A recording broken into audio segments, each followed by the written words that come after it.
Contributor now streaming. Nice. I do like that. Debug. Look at that. Beautiful. Yeah, so basically, there's this little module, this little NPM module called debug. And you can set a string, a special string.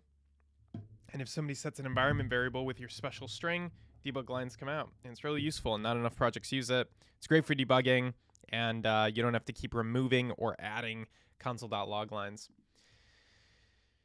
So today, what we're doing, I was writing up our new docs. These are basically going live immediately as I write them. So every time I push, they go live. So you can see all the stuff I've done. I wrote an article on chip yesterday.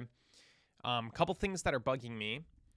I don't have image previews, so I might do this now, the svg.tscircuit.com.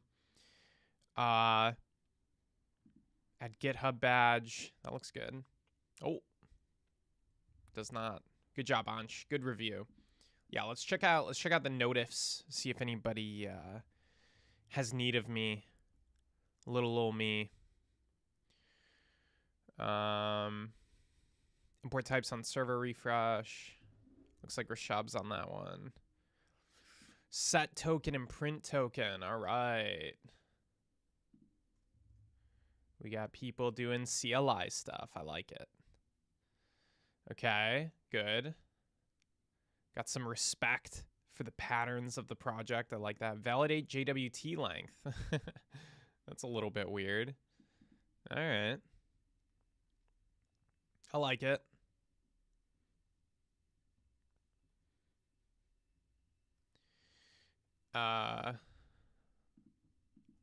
Probably okay because it's so simple, but you can actually test CLI commands easily. Yo, Com Senapati, what up? Welcome. Good to have you here. I've been seeing a lot of PRs from you, which is awesome. I do love to see it. All right, we got anything else interesting? Re-enable cursors. I think somebody else already did that. The square.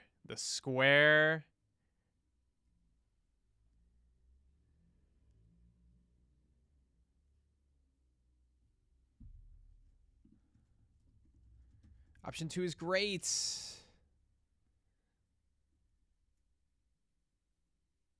Actually, option 1's not bad either.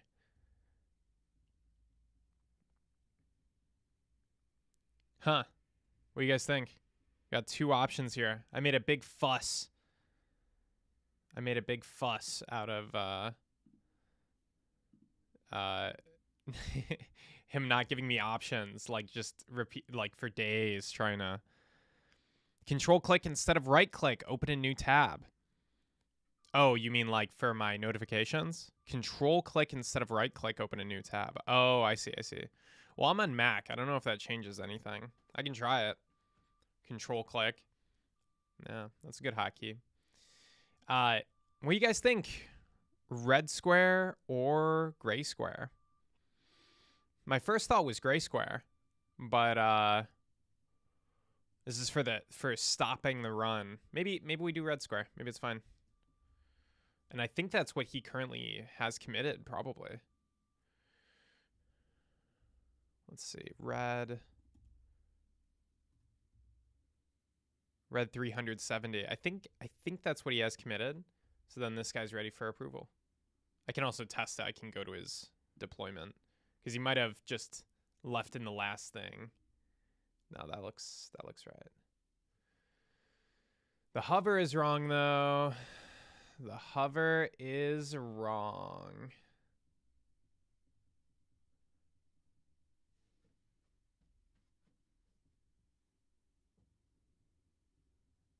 Wait, what is going on right now? It's also too close. All right.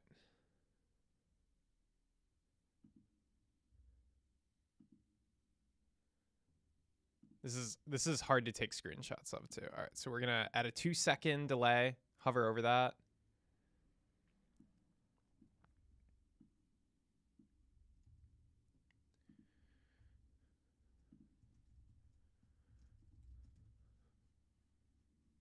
So what do we think? Red?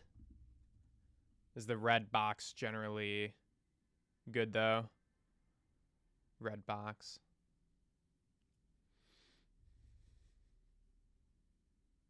I think we're looking at that most faded. I think he committed option 6. So option 1 is good. Make sure that the hover is correctly a darker color, and the button ghost doesn't go over the run button. See screenshot showing both issues.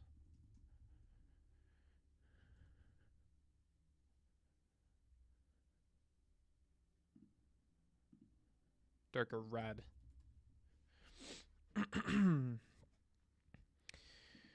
Is this your PR? Ayush. No, this is somebody. Whose PR is this? This is Ayush's PR, not You can check the new deploy. Yes, I might be reading these a little bit late. I think I did just check the deploy. Why the icon? Why can't we do that in the button itself? I think it would be okay to do it in the button itself.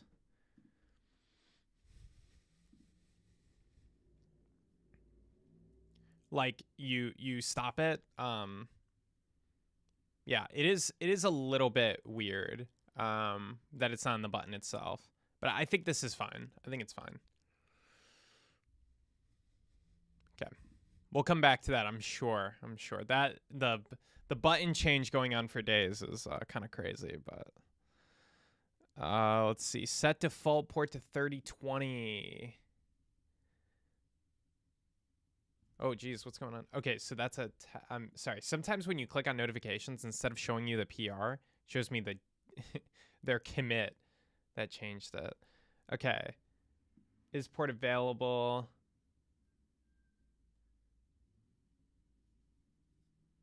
Okay, that's fine.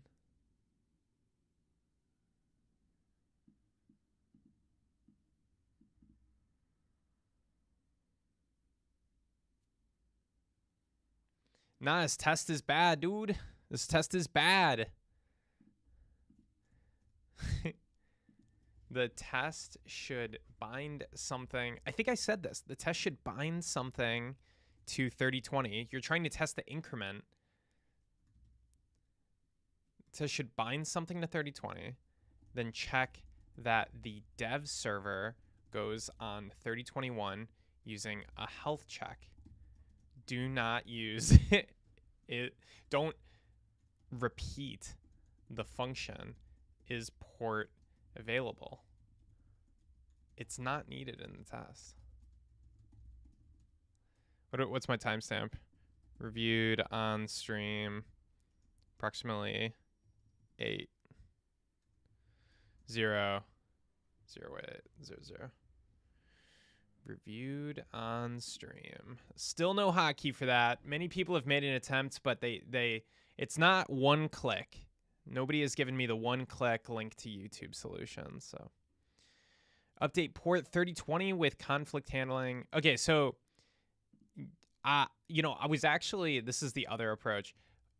But I was actually after reading this, I was like, yeah, I would give up on this PR. No offense, but like that approach is so much worse than you should read the other guy's PR, because after reading his PR, I was like, oh, he's doing it much, much better. I actually, his solution is like way, way better. So you should take a look at it and learn from it, because I would have accepted your PR and the project would have been worse if I accepted it. It's super jank relative to his approach. No put downs intended, but also like, honing that craft, because his approach is much, much better, much cleaner, much more clear for the user. Yeah, it's much better. What the hell is this? Git test CLI 2, CLI version 2.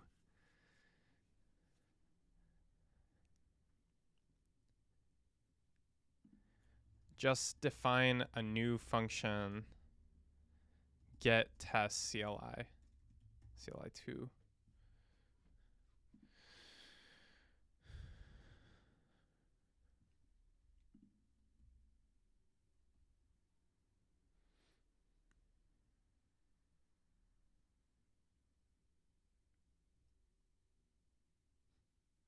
Okay.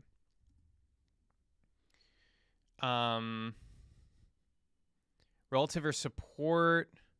Enhance the common schematic. By the way, guys, I can tell when something is AI generated. You know, it's like a little bit verbose. All right, anyway, it's fine. But, you know, okay, add support for relative or absolute positioning in the auto schematic layout with ElkJS. See, this is a great title. Okay, but skip all the jargon. This is just verbose stuff. Add a position property that determines how position is determined during the layout. Yeah, but what the heck is going on here?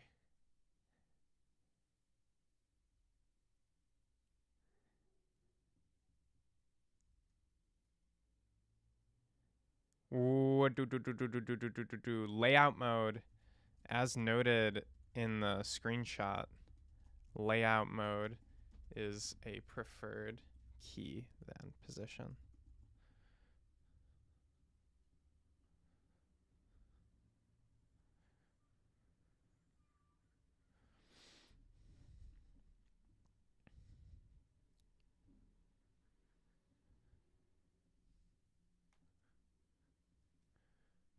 But I don't think this should be the main focus for the ElkJS thing right now.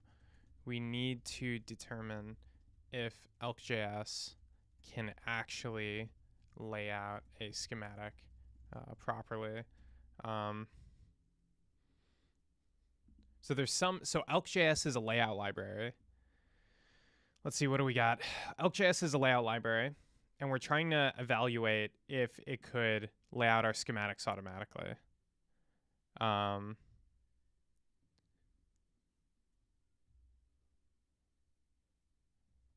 Because like this is kind of junk.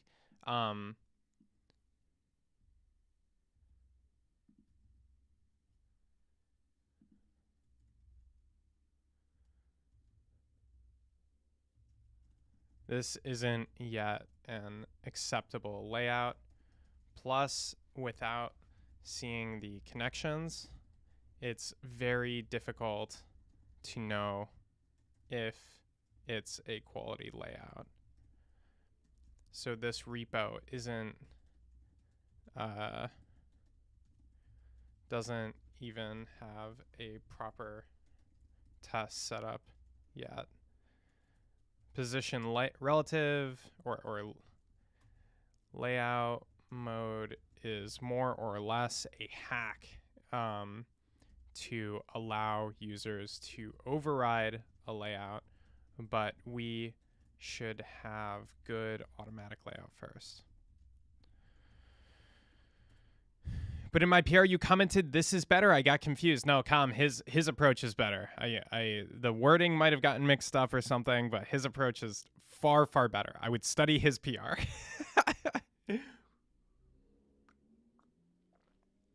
Look, there's wins, and then there's non-wins. I like to call it a non-win. And for sure, his approach is way, way, way, way, way, way better. Yeah. It's one of those things where I read his approach and I actually got mad because I was like, if we had merged your PR, that would have been a lot harder to maintain. It would have been a lot less clear for users. And it's not like, no offense to you, but it's definitely like, oh no, that's the right approach. It's definitely a clear one. Look, guys, I do not mince my words, all right? I say it like it is, and you'll all be better developers for it. Yo, Imposter, what up? Ansh says, I have merged the JSON PR now, as if I'm going to know what the JSON PR is. Every project I use has JSON. Can I first verify design for you for the contribution tracker front end, or is it good from what I showed in my video? I mean, if you post more screenshots, I think that's a good idea. But what repo is it in? Is it in contribution tracker, like as a Vite project or something? In that PR, I had changed the code though. I think I looked at your PR just now, like just a minute ago, and it still has the same flawed approach. Your approach is wrong. Your approach is wrong. Like think about it. You don't even change the name of the port that you're showing as the default to the user in the CLI. I think in general, what I'd like is for people to have like more empathy for the user. Like that's basically what this stream is to some extent, is like I'm struggling with stuff. And because you can see the struggle, you can empathize with a user better, even though I'm a proxy to a user. But yeah, like literally if the user does like, what is it? Dev help, they'll see the wrong port number with your approach, if I'm not mistaken, because the default is still 3000 and then you switch the port on it. It's like, no, that's not good. Sevi, I've merged the JSON PR now. Can I first verify the design for you? Did you post that twice? Why are you posting twice, Anj? I already read that. Yeah, you can post it. Maybe there's some stream delay. Anj is like, oh, all these people are talking over me. What was I gonna say? This one's really good too, from Arn. I think this is one of those PRs that is honestly like so useful. But it's not gonna get much appreciation. But this is a really good one.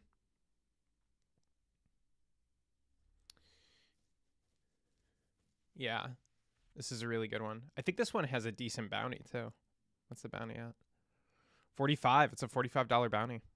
It's a good one, guys. Sometimes if the bounty is high, the value add is good. Okay, we got one more from Com. I'm just like ragging on Com. Do I need anything else here? Yeah, you got to refactor it, dude. Got to refactor it. We're not. This isn't. You know, and in a dev job where I can count on people to come back for maintenance, there's like a next time kind of concept, and even then I'm not like, oh, you can come back next time and do it. I'm very like, you have to, look, guys, like you guys can see how many balls I'm juggling. All right, you got to make my life easy. Don't make me remember that you're gonna come back and fix something or something like that. Techman, what up? I've become so mean and cynical, but in my defense, running this project, I see so many like slop PR sabotage, as I like to call it. I see so much sabotage that it'll make you a bitter man. Is Rashad here? Let me see. Going to do svg.tscircuit.com now. I want to make sure he didn't start it. So we're gonna build out svg.tscircuit.com. It's gonna supply the SVGs on our docs, and it's gonna be a Vercel server that renders tscircuit. Probably Vercel. We could actually try it on Cloudflare. You guys want to try it on Cloudflare workers? I doubt it'll work, because there's probably something that'll break. Let me think. I think it should theoretically work. We can try it with Cloudflare workers. I don't know how to test Cloudflare workers. I know someone who made that. What, Cloudflare workers? The only thing about I don't love. Okay, so let's see how to test Cloudflare worker. You can't ask AI this because it literally changes all the time. How to test Cloudflare workers locally? There's a service, Miniflare. Yeah, local development. So we'll try this out with. I need to clone the repo, I think. We'll try this out with Cloudflare workers because it'll be a lot less costly if it works. Yo, Rashab, what up? And created images from text with Cloudflare. Yeah, it's a good idea. It's a good idea to use Cloudflare for it. It's very, very cheap. I don't like to mess around too long with stuff because we have. I mean, this is just to enable us to get the docs automatic. So a little bit of context on what's going on. Why I'm rewriting all of our docs. You guys can probably see there's like a whole new structure. There's tons of empty pages. And there's also empty diagrams, so screenshot component in progress. I don't want to have to upload screenshots. I want to have just components where I can give it TS circuit code, and it just automatically renders all the views out. So that's basically what we're up to. 3D views, unfortunately, I don't think 3D views will work. Let's see if our good friend Dr. Sensor has done anything. Have you set up the payment thing, or is it delayed? I keep forgetting, Ansh. I'm sorry. It's not out of malice. I could literally adjust it right now, but I try not to do that stuff on stream. Like I said, guys, I'm juggling a lot of balls. I'll do it for you now, Ansh. Everyone on stream can wait. Anyway, I am redoing our docs, and I would like images that are easy to put in. So DocuSource allows you to have React components. So what we're going to do is have a React component that links to this SVG server. And the reason we don't render the circuit.json directly is it's quite expensive to run TS circuit on a web page computationally, and we do want to have good SEO on these docs and stuff like that. So we don't want people to have to wait for stuff to load. We could load it asynchronously in the background. It's actually not a bad idea to load it asynchronously. We could load it in the background. It's actually not a bad idea. Just kind of like imagine this frame, but you load it in the background, and then you can click on everything. That's actually not a bad idea.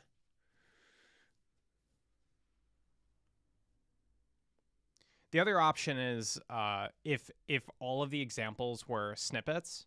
So like this one is a snippet. This is our USB-C flashlight. I'm like simultaneously trying to do Ansh's thing on my other screen. So this USB-C flashlight, it actually has a preview URL, I think, but I don't know how to access it. Let's see, is it over here? Embedded code. Yeah, so it has this iframe URL. So I'll strip out the iframe part and just open the URL in my browser. And why is it only a PCB preview? Man, stuff just breaks constantly, don't it? This is just showing a PCB preview. This preview is supposed to show other things. It's supposed to have a bar at the top where I can select, but it must have broken, and that's very disappointing. Very disappointing.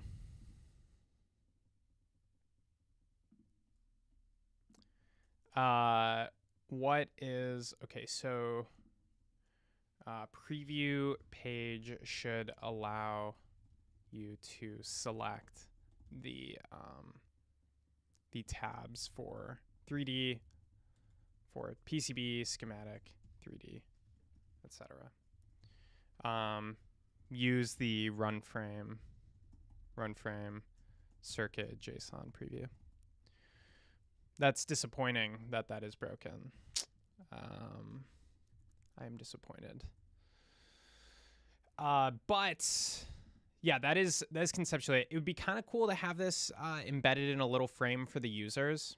So I don't hate that idea rather than generating an SVG. SVGs are nice though because it's guaranteed to work on mobile, stuff like that. So there's a couple ways to make this work. The downside of the SVGs is you don't get the 3D view. And we're going to check out that PR in a minute.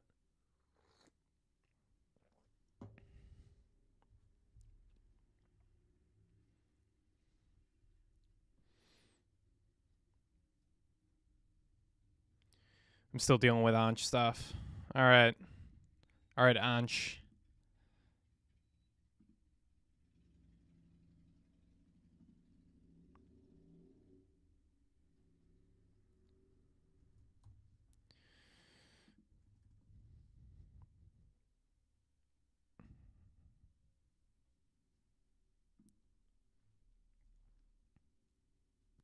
Okay. Done. Can you run this on the front end for the docs? I could run it on the front end. That's what I was just kind of considering is, should I just put in a preview object there? I could build the whole thing in the docs. I'm just worried about the page load time. So I'm like, if I do that, I should probably load it in the background, like a iframe. You missed last streams over the past couple days. Yeah, I had a ton of meetings. And I was trying to squeeze it in, and it was too difficult. Yeah.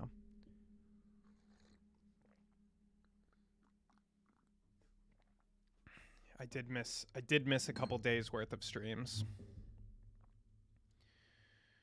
Yeah. A static display would be nice. Yeah, like just an SVG. Yeah, I'm actually feeling very conflicted on this. I actually don't know what I want. I don't know what I want. I feel pretty conflicted. I think what I'll do is I'll try the SVGs for like 30 minutes. We'll see if we can do it.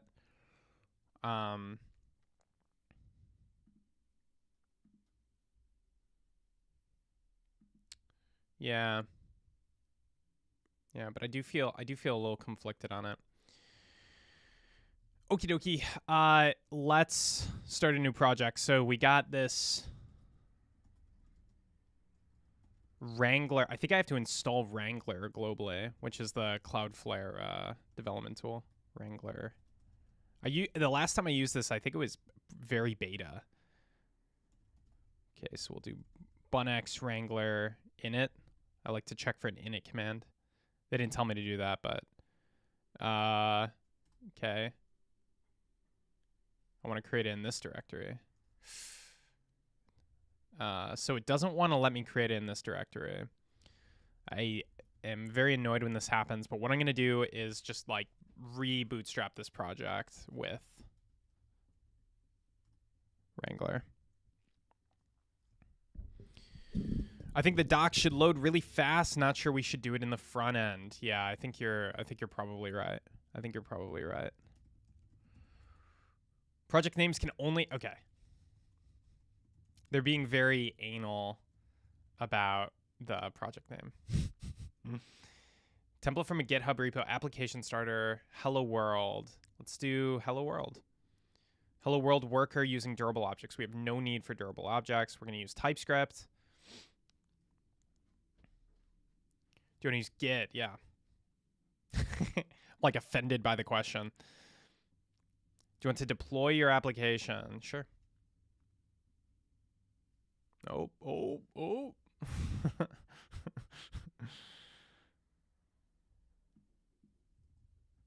Yeah, Cloudflare like really likes to it's not you know how some games are made for live streaming? Cloudflare is not made for live streaming, I think. Support 3D viewer. Ooh, what did I do? Okay, Cloudflare just opened the URL and it didn't work. Okay, so support 3D rendering via 3D viewer with SVG renderer. So Dr. Sensor has been working on this. It's got a great API. Takes in 3D, outputs in SVG containing a 3D view. But I guess...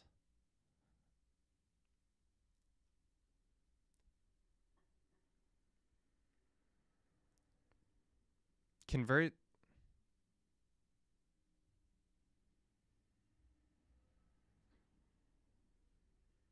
How does this work? Oh, he's constructing a whole environment. Okay. He's like basically rebuilding the 3D viewer. In some sense, he's like rebuilding the 3D viewer in here, which actually in development makes a lot of sense. This one's a little bit weird. He's patching the 3JS API, the standard library, so that's a little bit odd. But it's working. We're getting some 3D snapshots out. I have no idea how much work is still required on this. It looks like some other snapshots broke, but I don't know. Anyway, let's get this Wrangler party started. So we'll go to svg.tscircuit.com. Hopefully they set me up with some tests. Let's check out the project structure. We're not going to spend a lot of time on this. So if it doesn't work out, I will find it. We have so many solutions available, and this can be an optimization rather than a like we do it today kind of thing. I do like if I would like it if the docs loaded fast. They didn't bootstrap it with a git ignore, which is crazy to me. There's a .wrangler directory. I don't think that's committed. .wrangler editor config indent style tab. What is going on? Get out of here. What are you talking about? Oh, Cloudflare, your DX. Okay. Okay, we're gonna use whatever testing library they have, unless I don't like it. Oh, they use Vitest, so we'll use Bun. We'll convert it to Bun if we can. Maybe I'll just run the tests as is and make sure they run. Cannot find package Cloudflare test. Bun install. Bun test. Oh no, I'm running Bun test, right? So I need to run Bun run test to run Vitest. Okay. So it looks like it works. Vitest is really fancy and like waits for changes. I don't think Bun test does that. Anyway, let's see if we can convert it to Bun test. And we'll just try this, and if it doesn't work, we'll revert it. Cloudflare test. Okay, let's see if it works. Oh, whoops. Bun test. Cannot find package Cloudflare test. I wonder if anybody's run into this. Cannot find package Cloudflare test Bun. Love me some tabs. Get out of here. Get out of here. Absy, what up? Welcome. Welcome. We're going to make it easy to generate SVGs from TS Circuit code, and we're going to try to use Cloudflare for it. We're not going to spend too much time on it, though, because I can hack it in the front end. Although the fact that the preview URLs for snippets isn't working is like, I'm so annoyed by that. You know, it's like I feel like it just feels like maintaining is like, you know. PCB viewer works on mobile view. I think you can elaborate on what you need. I don't think you can pinch and zoom. Can you pinch and zoom? Does pinch and zoom work?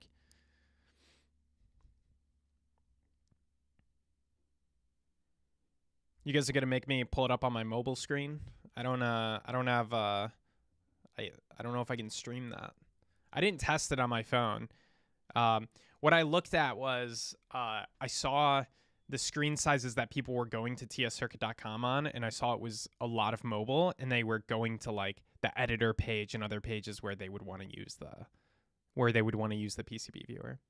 Same for the schematic viewer, actually. Schematic viewer should also work. It's the same dependency. Use mouse matrix transform, I believe. Okay, sorry, I got a little confused. I think we're not on the right thing here. You know what? Ain't nobody got time for this. I'm going to stay with Cloudflare's Vitest tooling because we don't have time to muck around. Okay, so incoming request worker.fetch. That's how they're testing it. So let's go ahead and create a test that should respond with an SVG. Vitest probably has snapshot testing. So we'll do, maybe they have inline. I hope they have inline snapshots like Bun test.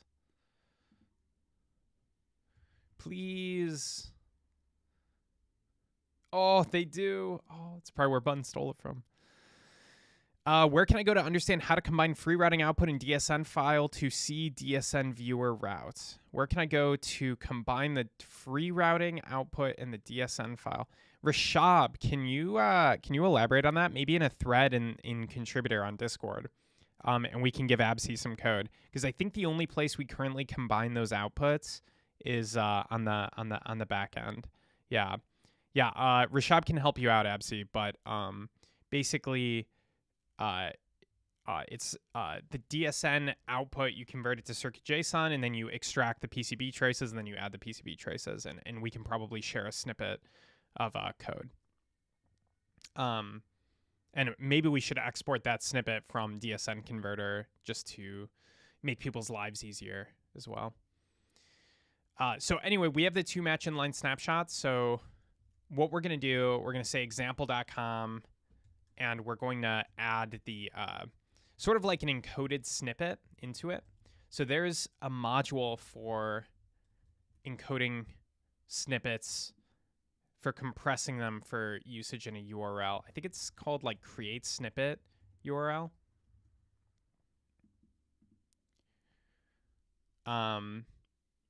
So this generates snippets for the editor primarily. So you would use this if you're if you want to generate a snippet and then open it inside of on tscircuit.com. So you wanna just like quickly open it. We use this in a couple places where we just want to like transfer over to tscircuit.com. I don't know if this exports just the function to compress. So let's check it out. Yeah, it doesn't look like it exports it. It always throws it on this URL. So let's modify this module to export that compression function. I don't even have this cloned locally. How did I even make this? So we'll say create -snippet -URL.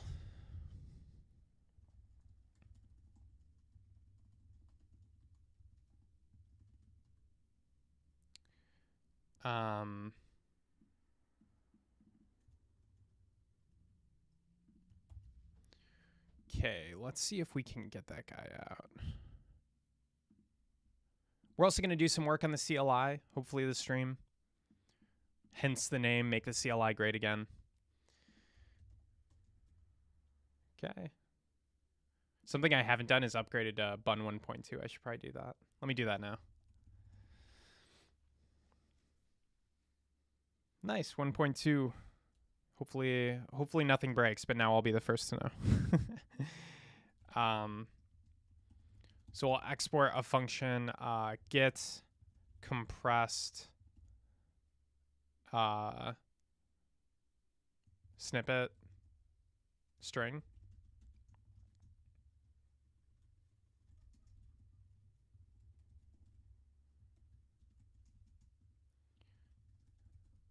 Kind of an interesting one because you have this, you have the gzip compressed data, and then we convert the bytes to base 64. I guess that's fine. You know what though? I actually don't like base 64 that much because it's not URL friendly. The only reason it works in the URL here is because it's after the pound symbol. But it's not good as a get parameter. You actually can't really use it as a get parameter. I think base 64 parameters as get parameters. So I like base 58. Yeah, plus sign is often interpreted as a space. Oh, but you can URL encode it. So that'll increase. That'll make it a little bit worse, but they'll decrease your compression. Let's see, how is this? It also says right there base 64, that one. I'm just going to say get compressed base 64 snippet string, and what we'll do later is we'll have a base 58 version, which should have a slightly better. It'll have worse compression, but it will. It won't have URL encoding, which will make it effectively better compression.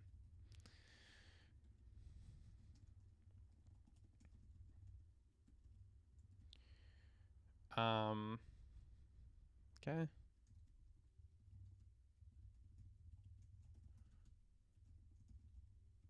I think I have cursor tab disabled because when I'm writing docs, people should get used to turning off cursor because sometimes it's really quite bad and misleading and just introduces bugs all over the place. And I used to not really be in that camp, but no, it's pretty bad. It's pretty bad now. Sorry, this should be base 64 data. It's actually kind of cool that the type error caught that. Luckily, it's a bytes type. Okay, cool. Yeah, and then you also kind of have to know about this URI prefix. So I'm going to export this to... I don't know. I guess that's technically something that you should just be able to copy and paste, but I kind of don't like it. Oh. Let's add it. Get base 64 pound compressed string.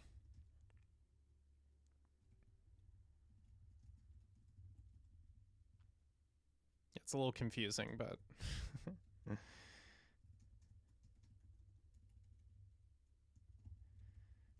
exporting all these functions that kind of do the same thing, but what do I call this? Get snippet base 64 compress string.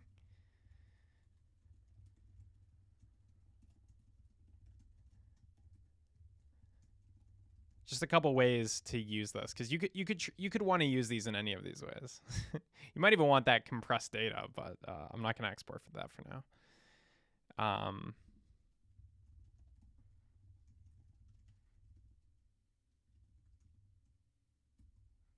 then I'm also noticing our naming convention. Get base 64 pound snippet string. Try to keep the naming kind of consistent. Oh, okay. All right, great.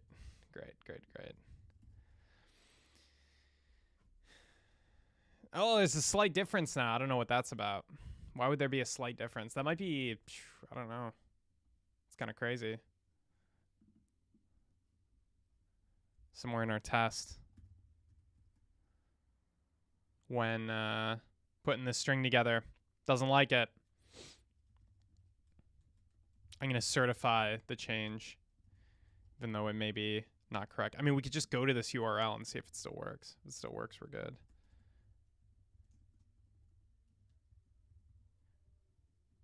It's possible I broke something. Even likely, I would say. Shibo, what up? Welcome. Your tab doesn't add space in VS Code. I think it does. I think this is working. I don't know why the snapshot updated. Okay. Export additional functions for getting compressed string. When we do it on a phone, we don't have a two-finger touch thing. Yeah, you can also, there's a browser setting. You can...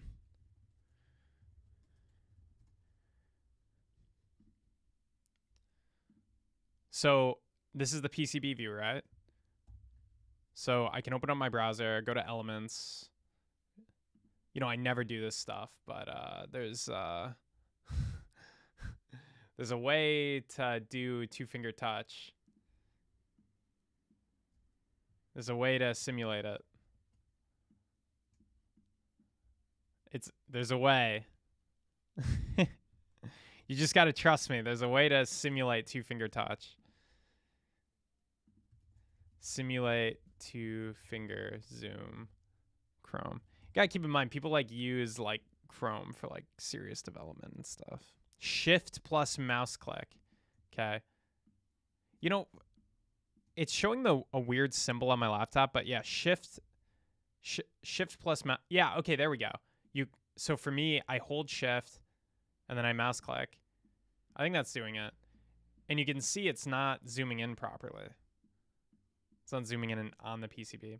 Also, like, obviously when you're implementing this, people should be able to scroll on the page. So if you if the finger gets trapped in there, there almost has to be like a double click to enable. It's not a very easy issue. I like how many people are looking at it. Everyone's fighting over it. And then they'll decide it's hard, and they'll all go, oh, it's hard. And then nobody will friggin' do it. It just won't get solved. People always look at new bounties. There's tons of old bounties, too. Original iPhone Chrome browser. Works in inspect view, but not in mobile. I don't know, man. I don't know. I'm sure there's a way to test it, though. Chrome is a very smart browser. And I know that there's no handling for touch events. So I also know it definitely does not work. So, like, the fact that it works in Chrome is, you know, it definitely doesn't work overall. This repo doesn't have auto-publishing. So let's do a couple things.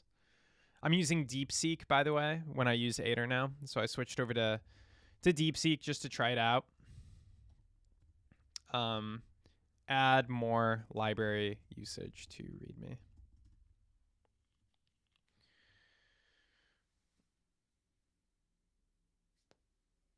Oh, DeepSeek takes longer than Sonnet, by the way.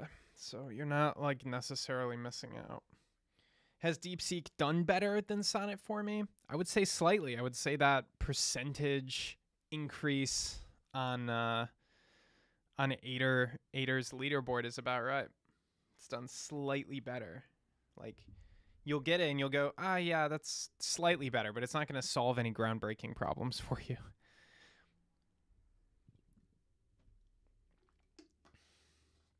Or as I imagine Daxter would say, you'll still be a bad developer. Dude's always shitting on his audience. I love it. Dude, why is this taking so long? Maybe DeepSeek is down. They're probably getting so much load. I'm going to add the test directory in here. DeepSeek exception. Oh, there's some issue. Okay, whatever. Let's try again. We're going to add the README. We're going to add the lib. We're going to add the tests. Please add more usage documentation to the README. I'm going to let that run in the background. While that's going on, let's set up the proper workflows for this repo.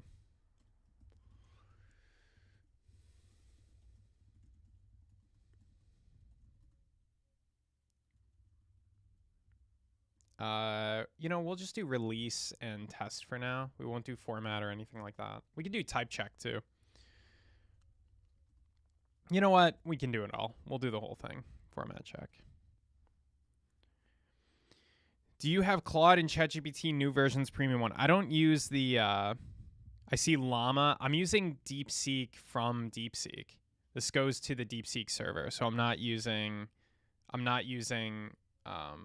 a distilled DeepSeek version.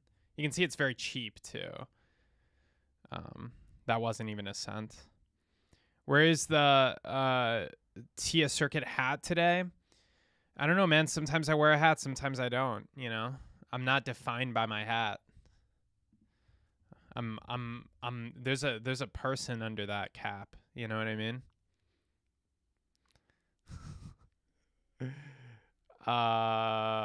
No. Why you do this? Why you do this? It didn't include any of the usage I wanted.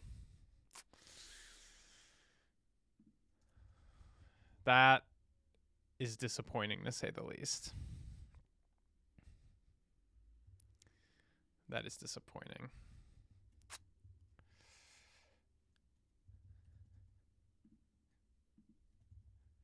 I opened tscircuit.com on my mobile Edge browser. 2-finger zoom is not working. Yeah, for the PCB view, right? Yeah. It's not working. Yeah, look, I implemented the mouse matrix transform. I know there's no touch support. It's funny people are disputing this. Look, guys, sometimes I file an issue that's wrong. Maybe 1 out of 50 that happens.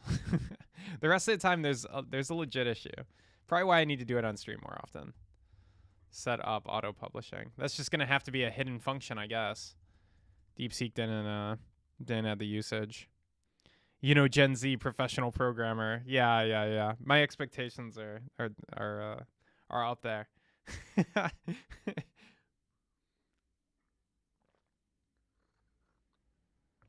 Look, guys, I might be mean about your code reviews, but in industry, you know, you won't get the authentic feedback. People will give you the nicety feedback, but in their minds, they're pulling out their hair. Okay, they're like talking to their managers and talking shit about you. That's how it works in industry. Direct feedback is often better than, you know, a call with HR, one might say. Let's see if this module finally published. It published version 2. Okay, so what's the name of it? Create snippet URL. tscircuit/create-snippet-URL. Okay. Probably the most interesting learning we'll get out of this is, can Cloudflare actually build circuits? Because theoretically it should be able to, but we've never actually tested it. So, okay. I'm just gonna do a quick yeah. I mean, Cloudflare, the DX is crazy. They don't even hide the node modules directory. It's nuts. Also, I'm terrified to open up like wrangler.json. I don't know if that's supposed to be committed or not. You know what I mean?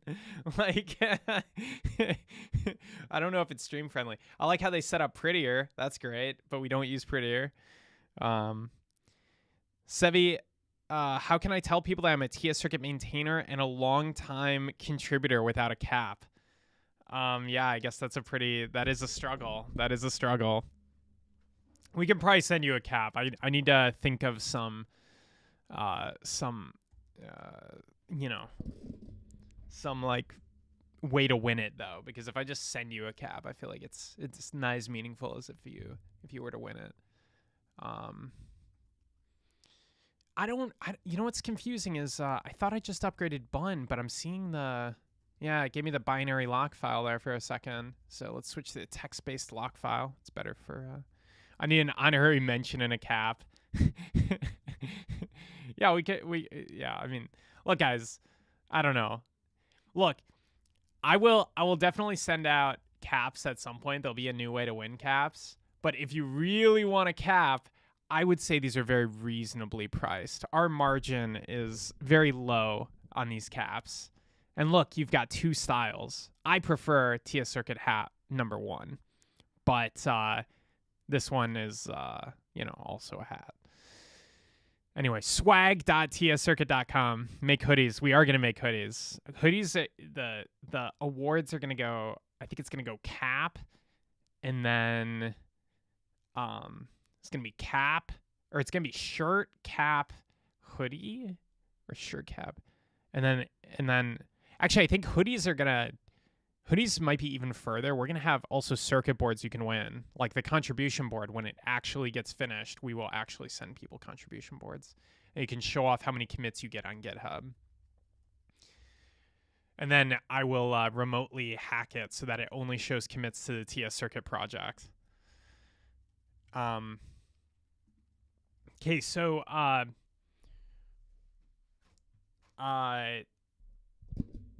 when I was using Vercel, this was a little bit easier, but since we're using Cloudflare, we need to, oh, you know what? I just realized, guys, this definitely won't work. This definitely won't work on Cloudflare. I'm sorry for all the buildup, but it definitely won't work because we do dynamic imports. Cloudflare doesn't support dynamic imports.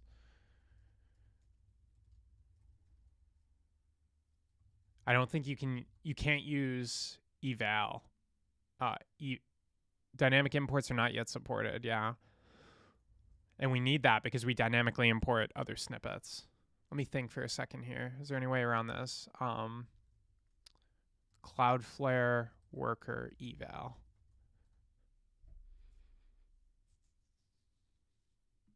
Code generate, yeah, you can't use npm. You can't use eval.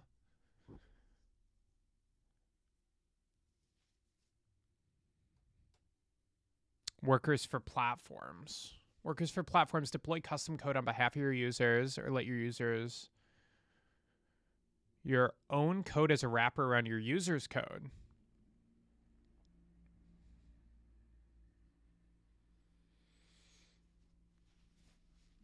I feel like we're getting into crazy stuff though. Create a dispatch message.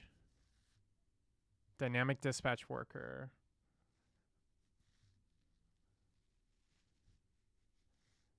Okay, dispatch namespace, fetch environment variable, get customer worker1, worker.fetch. Okay, so basically I can dynamically create a worker. So will that help me do imports? Oh, I don't know if that's good enough, guys. Any plans for hosting a hackathon? Maybe. I guess the answer is no. We don't have a plan right now. I probably would, but like, that's like a lot of effort. It's a lot of effort, guys.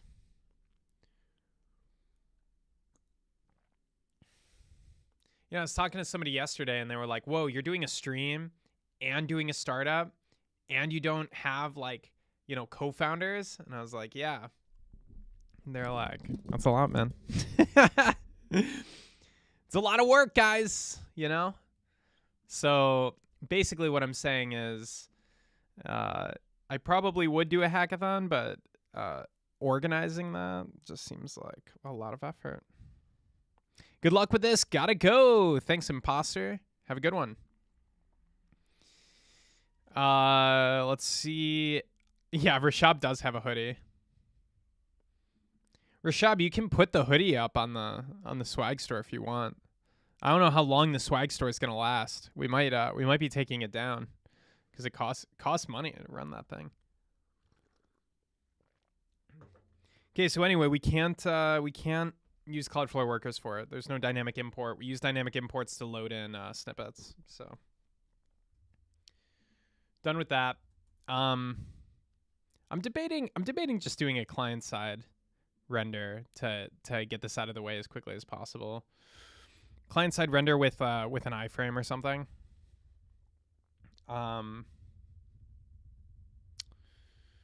Yeah, it's like you know, it's not great and it won't work on mobile very well. But I don't know, it just seems like a lot of effort. Hey, let's see if we can build out the Vercel SVG server. I'm gonna give it like 15 minutes. If it takes more than 15 minutes, I'm giving up. We don't have time for this.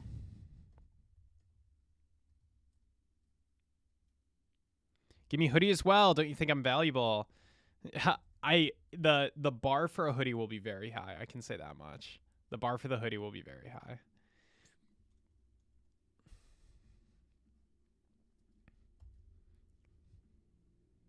When we were talking cap, you know, I was with you. I was like, oh yeah, you get, you know, cap makes sense. But hoodie?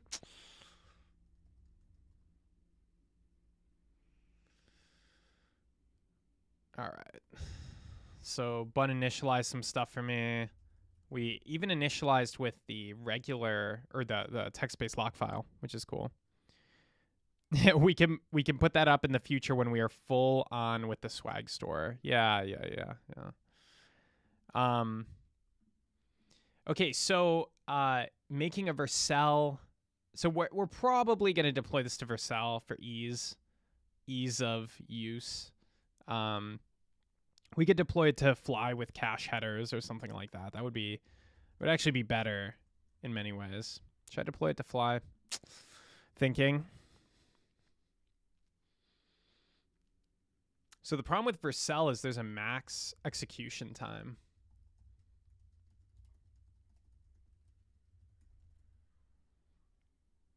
Yeah. Oh, you can go up to 60 seconds. That's actually perfect.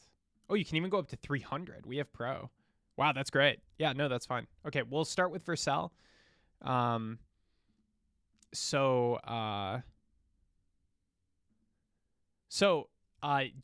a API only Vercel project, quite annoying. Let's see if Next has an init command. But basically, you want to start a Next project. You know, How testable do we need to make this? It's very visual.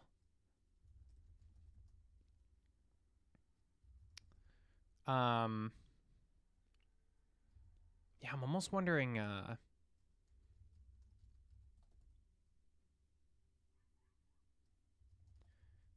Let's run Next.dev. And it's saying, couldn't find pages or app directory.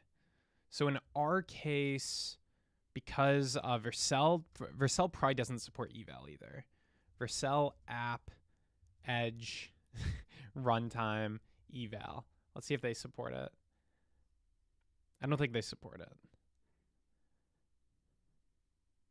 Yeah, it's not allowed, I think.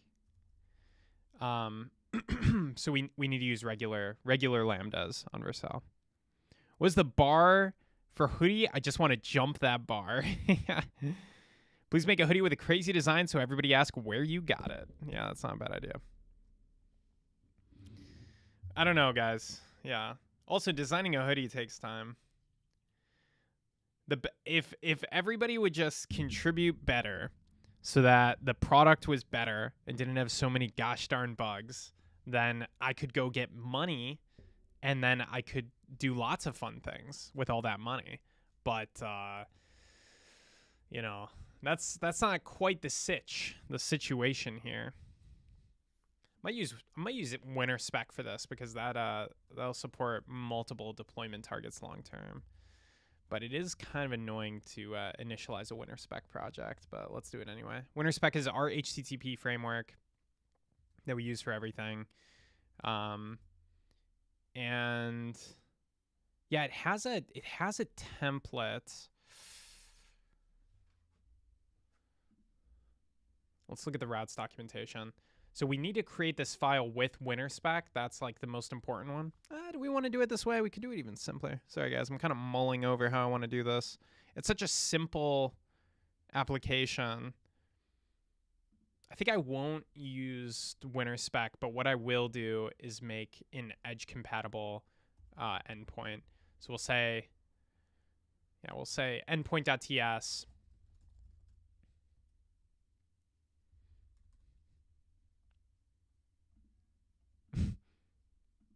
Yeah, I don't know. Maybe what do you even call this? Route handler? Let's call it endpoint. Why not? Just keep this as simple as possible. So all this thing does is take in a request and return a response. And then we'll create a bun server for local testing. So let's make a fixtures directory. Git test server. Okay, let's all right, here, yeah. Slowly determining what architecture is the best mix here. We'll do something like this.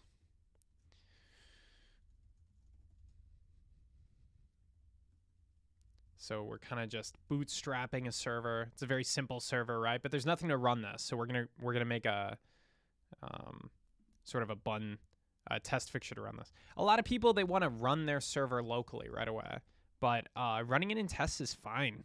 You know, after you get used to that kind of world where you're just running tests initially, you're in a good place. So currently, this is your personal money that you are giving to people right now. No, I'm not giving personal money to people. Well, some of it is, but no, we have investment. So, but it doesn't matter whose money it is. You still have to be a good steward of it. Yeah, it shouldn't matter really.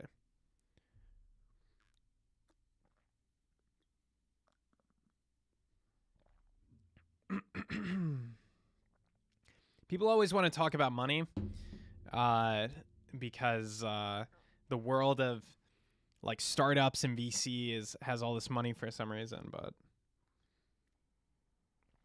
you know, it's not so interesting. Have you thought to join any large companies? I've been in a couple big companies. I worked at TripAdvisor, stuff like that.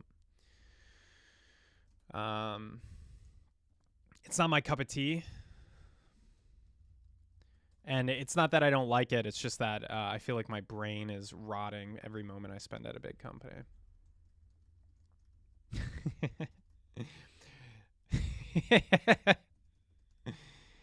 All right, let's use this get port method, get any available ports.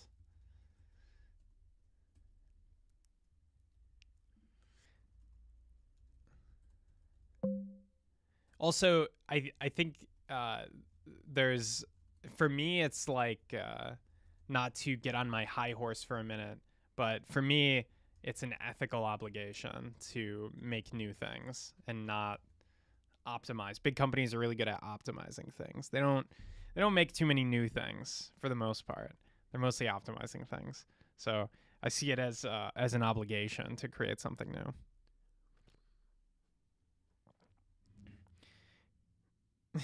Sevi, can you rate me? Do I try to apply for internships? I don't know, man. You should be okay. What, do you want a letter of recommendation? If you DM me, I can maybe give you a letter of recommendation if you're actually applying. If you're not applying yet, don't ask for it.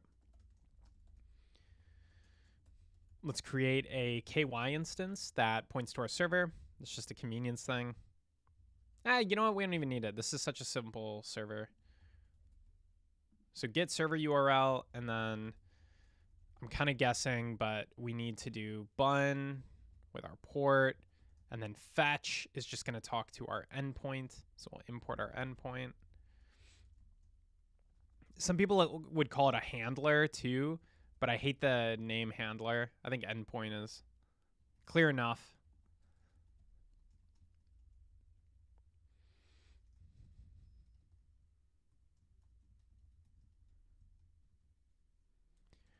And then since we're inside of a bun test, we want to close out that server. So we'll say after each.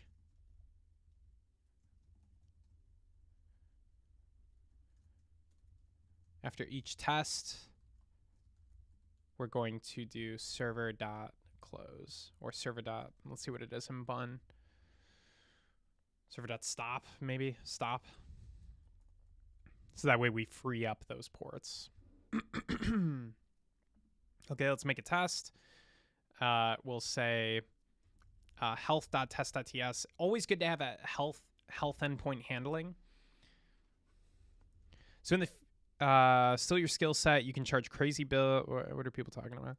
As I have some projects in TS Circuit, 100 merged PRs to show on GitHub. 100 merged PRs is probably what the bar will be for a cap. That's a pretty good. It's a pretty good spot. 100 merged PRs, you get a cap. I like that. Maybe a hoodie is 1,000. So now you guys know the bar. Say get health. We need to get our test fixture.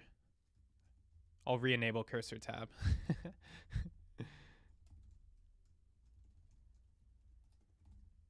Well, the thing I hate most about cursor is if you type something accidentally, it remembers it and it will keep trying to make the same mistake. Drives me nuts. Okay. So we will just fetch that endpoint, convert it to JSON. Yeah. Need to import expect. Okay, let's try running this test. Hoodie at 1,000. Damn, better be made of gold. Look, I do like, I don't know, 5 to 10 PRs a day. And I think it's reasonable if you're full-time to do 2 to 5 PRs a day. So that would mean in a month. For most people working full-time, a month would get a hoodie. I am getting cap. When? I don't know, man. You've got a lot of asks on this stream. Why don't you keep your asks to like one ask a stream? I think you're yeah. So in the future, because like 3 months I need that because summer internship. Yeah, can you give it in the future? Yeah, something like that. Yeah.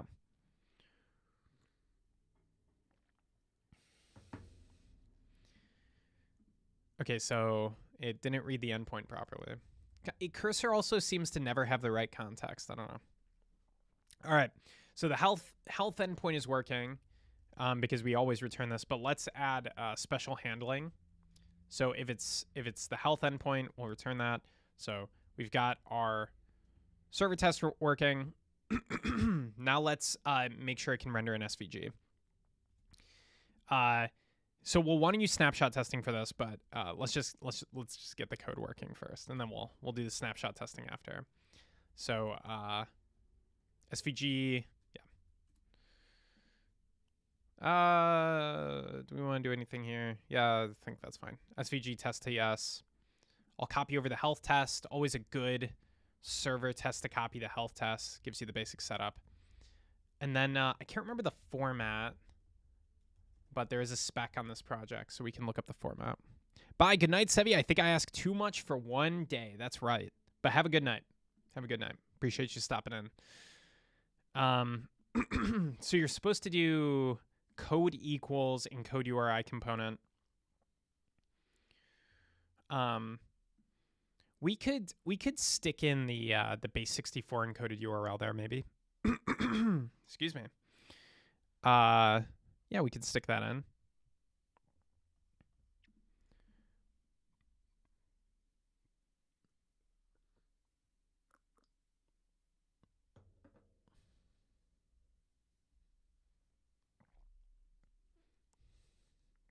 Oh, I didn't see you self-assigned.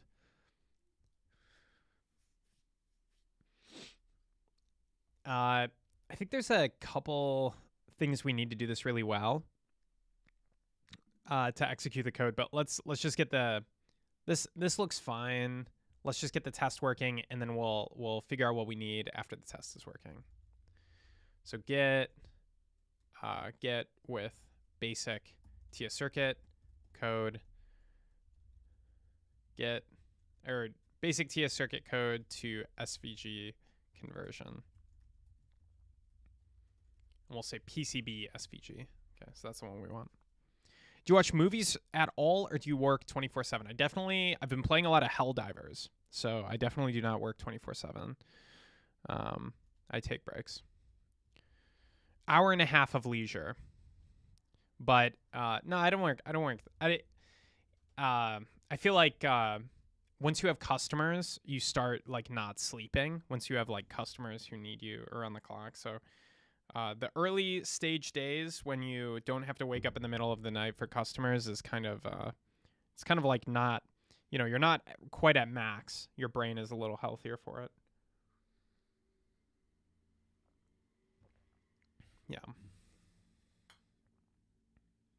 Movies aren't that long, hour and a half.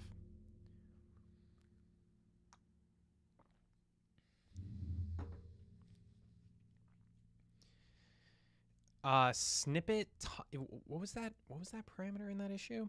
I didn't really understand that. SVG type. That makes more sense. Okay. SVG type. We'll say PCB and code equals. And then here's where we bring in that create snippet URL library, which I have not added.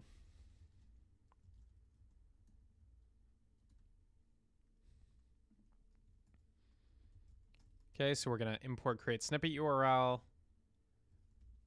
Oh, cannot find module create snippet URL. So I'm guessing when I publish that module, it didn't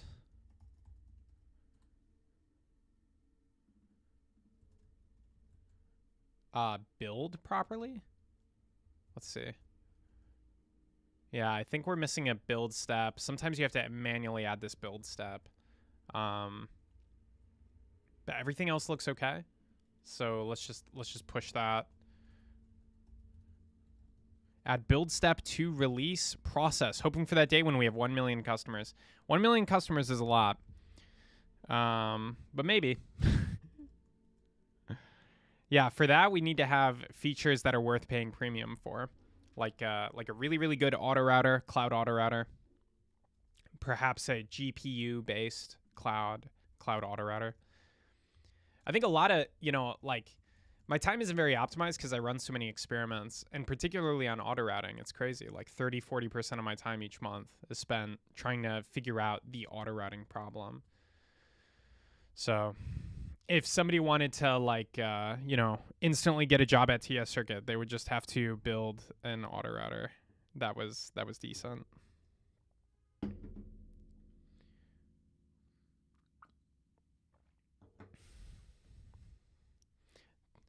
Then that day, I will say we have made this a good product when we have 1 million customers. Nah, we'll know all the problems by then. we'll be complaining. Product development is never done, but we can say it's better than other things, than the things that already exist. So that'll be good enough. Oh, I hate this. Some registry cache issues here. Come on, I forced it. Okay, there we go. So we will get the compressed base64 snippet string. So that will be the string we use. Get compressed base64 snippet string. And then for the text, we're going to insert a circuit here. So I don't think this needs to accept components. It can just accept boards. It can basically mandate that, okay, you can only send this boards. So we'll literally just type in, you know, we can use the basic circuit on tscircuit.com, sort of the bootstrap boilerplate circuit. Yeah, so I'll copy out this code. Yeah, this is another question: is should it be valid? Should you send like valid JavaScript? Let's do it. Let's send valid JavaScript rather than just the React component, because it's a little bit more flexible. But it does take up some extra space in our URL. We don't have that much space. You can only do so many characters in a URL. So hopefully that works okay. The data will be in text. So now we will have SVG content. And we can expect SVG content to match inline snapshot. This is a pretty good use case for match inline snapshot. And we will do a test for it after. So let's run this test. Okay. So we got okay, false. So we haven't implemented it yet, but now we have a test bootstrap. So we've made some progress. So let's do a work in progress commit.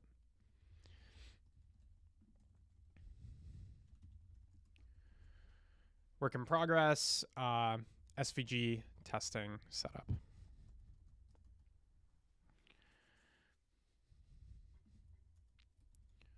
Okay. So now's the fun part. We need to evaluate the TS circuit snippet and turn it into circuit JSON. So you might want to implement core or something like that for this, but the only module that can really do this right now is eval web worker. We also have an eval module, but it's not currently set up. I don't think it works. So eval web worker is the only module we can use. So we'll import that. And we can now use background workers because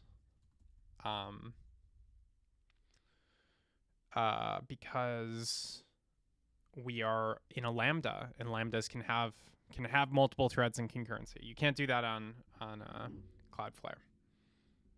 Cloudflare, you can't start a web worker. It basically is a web worker.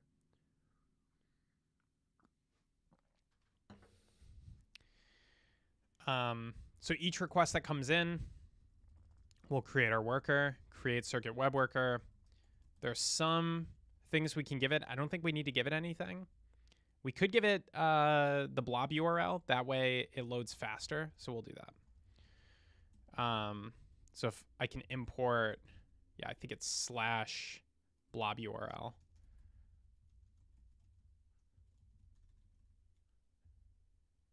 Eval, yeah, eval web worker blob URL. Probably keep that name consistent. You don't want to introduce multiple names in your code if you don't have to. Just simplifies the code. We're going to make this async now.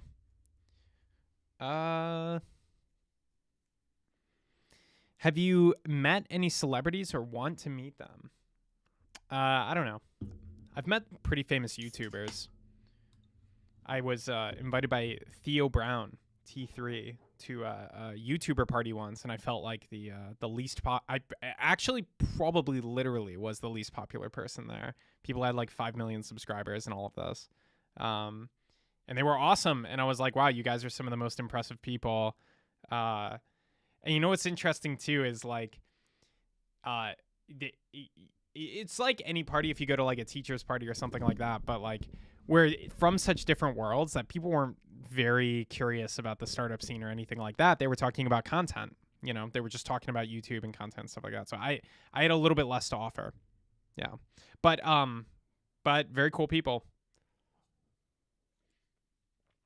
And, you know, really dedicated to the craft too. People were talking about how they like did a video and how much time they spent on like a 7-second TikTok, and it was crazy.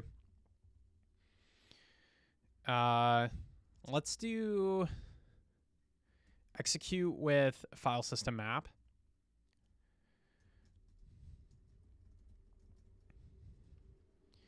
And we'll have an entry point.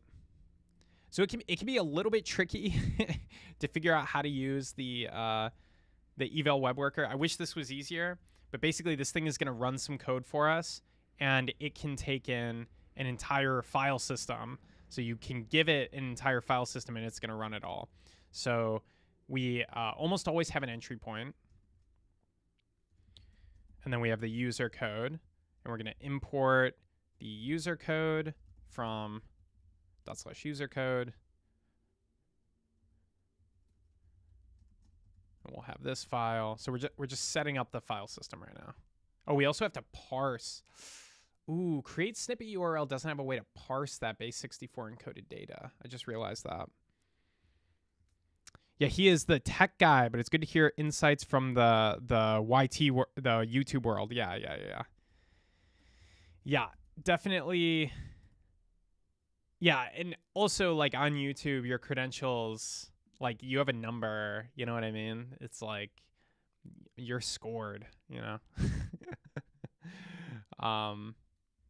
So like basically I'm saying like any credentials I had in the startup world, I don't have many, but any credentials I have wouldn't have mattered. Okay.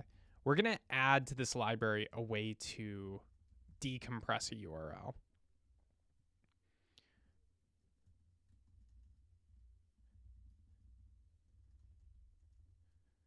What is that? It just suggested the most nonsensical thing. So get uncompressed snippet string, base 64 snippet string,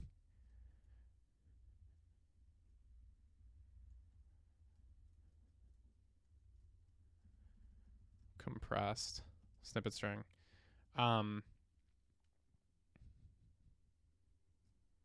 Yeah, so it's saying, yeah, see, AI suggests wrong things a lot. You got to read the code. But so we're going to take the last thing off. That will protect us in the case of if it's in this # format. And then base 64 to bytes, okay. Uncompressed data, gunzip, string from UTF-8, okay. So we need a couple functions here. So yeah, base 64, let's see, A to B, blah, blah, blah. That should work. Oh, I hope that works. I don't know. This part is a little weird, but hopefully that works. Yeah, the reputation in YouTube is the number of subs. Yeah, for sure. I saw a guy with a little hardware project go from 1K to 5K recently. I messaged him too. I was like, oh my gosh, great job. But am I using Codium? No, this is Cursor. This is Cursor. I feel like I've complained about Cursor a couple times. But anyway, he went on a hardware video from 1K subscribers when I got there to 5K on one video. I was like, wow, great job, man. And it was like really buried. Like when I saw the video, it had like 100 views. It's like I saw it too. Like YouTube algorithm knows everybody. Like there's this sense that if you make a great video, you should just have more. And people see that and they like naturally will like help out, like give you subscribers. So it's kind of crazy. So I guess what I'm saying is I should make a really good video. Naman Parshur. Hello.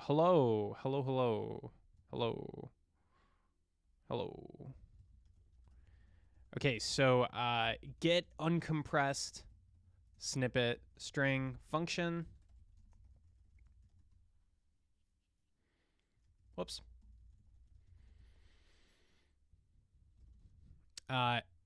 We're going to have DeepSeek now. We're gonna ask DeepSeek to write a test for this. So DeepSeek is usually pretty good at writing a test. Write a test for get uncompressed snippet string. Yeah, 90% based on thumbnails. Yeah, that's probably true. That's probably true. You gotta have good thumbnails. You gotta have good thumbnails. Yeah, that's a good point. That's a good point, actually. I'm thinking for the electronics dev podcast. By the way, if you want to hear more from me, I don't know why. I feel like this is enough. But if you did want to hear more, I host a podcast called electronics.dev. And we're on YouTube. Yeah, look at this good-looking guy. About to hit 100 videos. But what was I? I had something to show here. Yeah, all these thumbnails kind of suck. I wonder if we could do better thumbnails. It's basically just our faces. There's another guy, for what it's worth. But yeah, I wonder if I could throw in some better thumbnails for that. I don't know.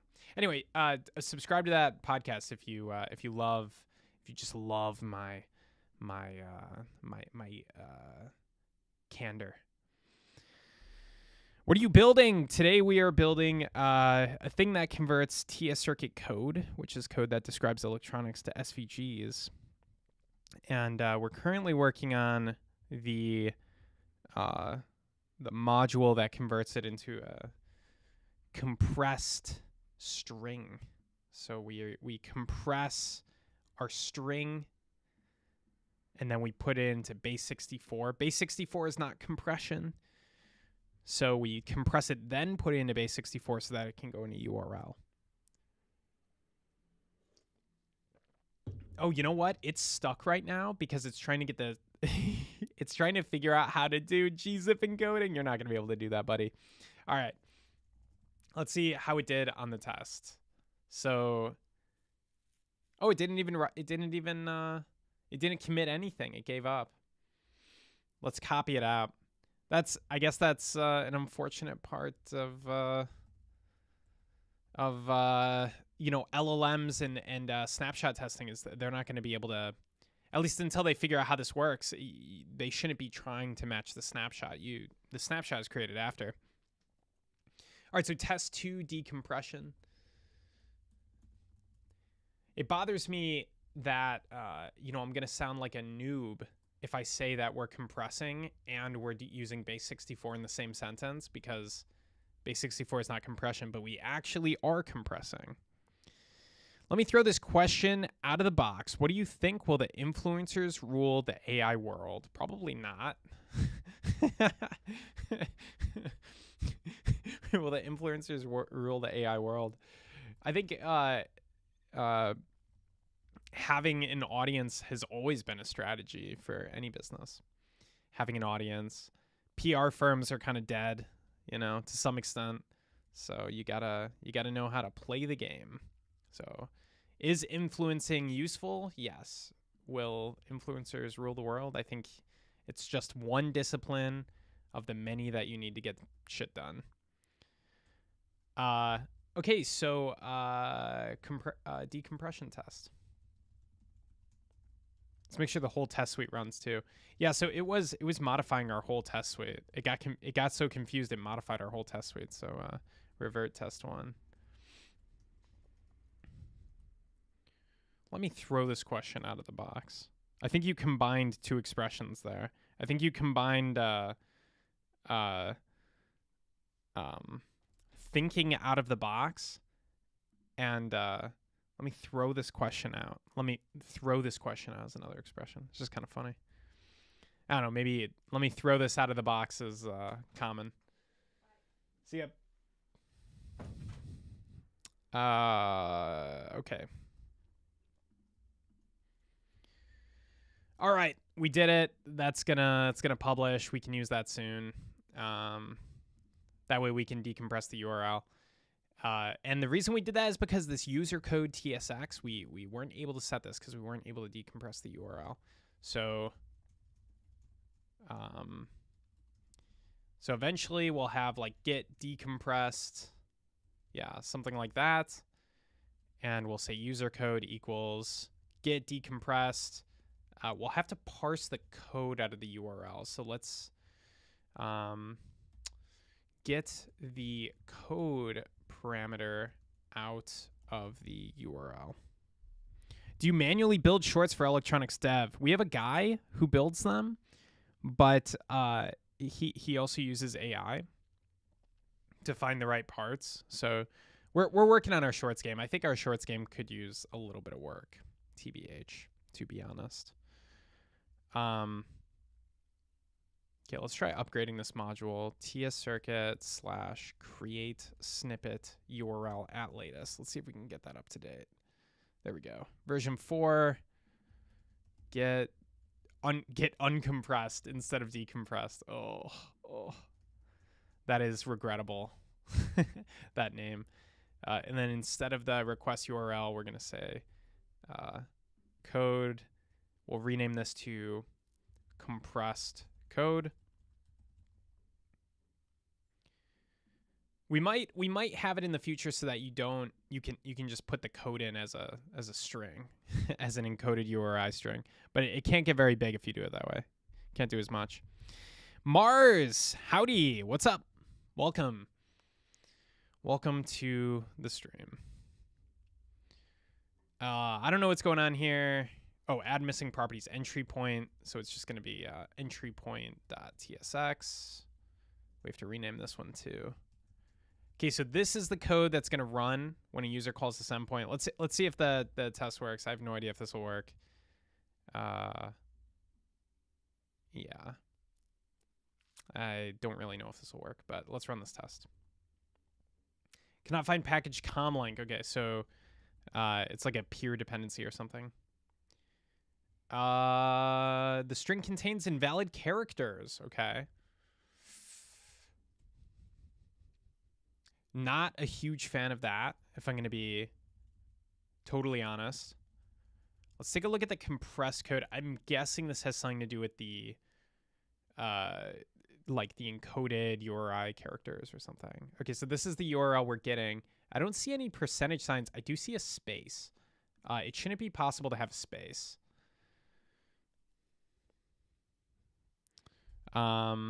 Yo, TS Forever. What up, Gilberto? Long time no see. Long time no see. Techstars buddies. Welcome, welcome.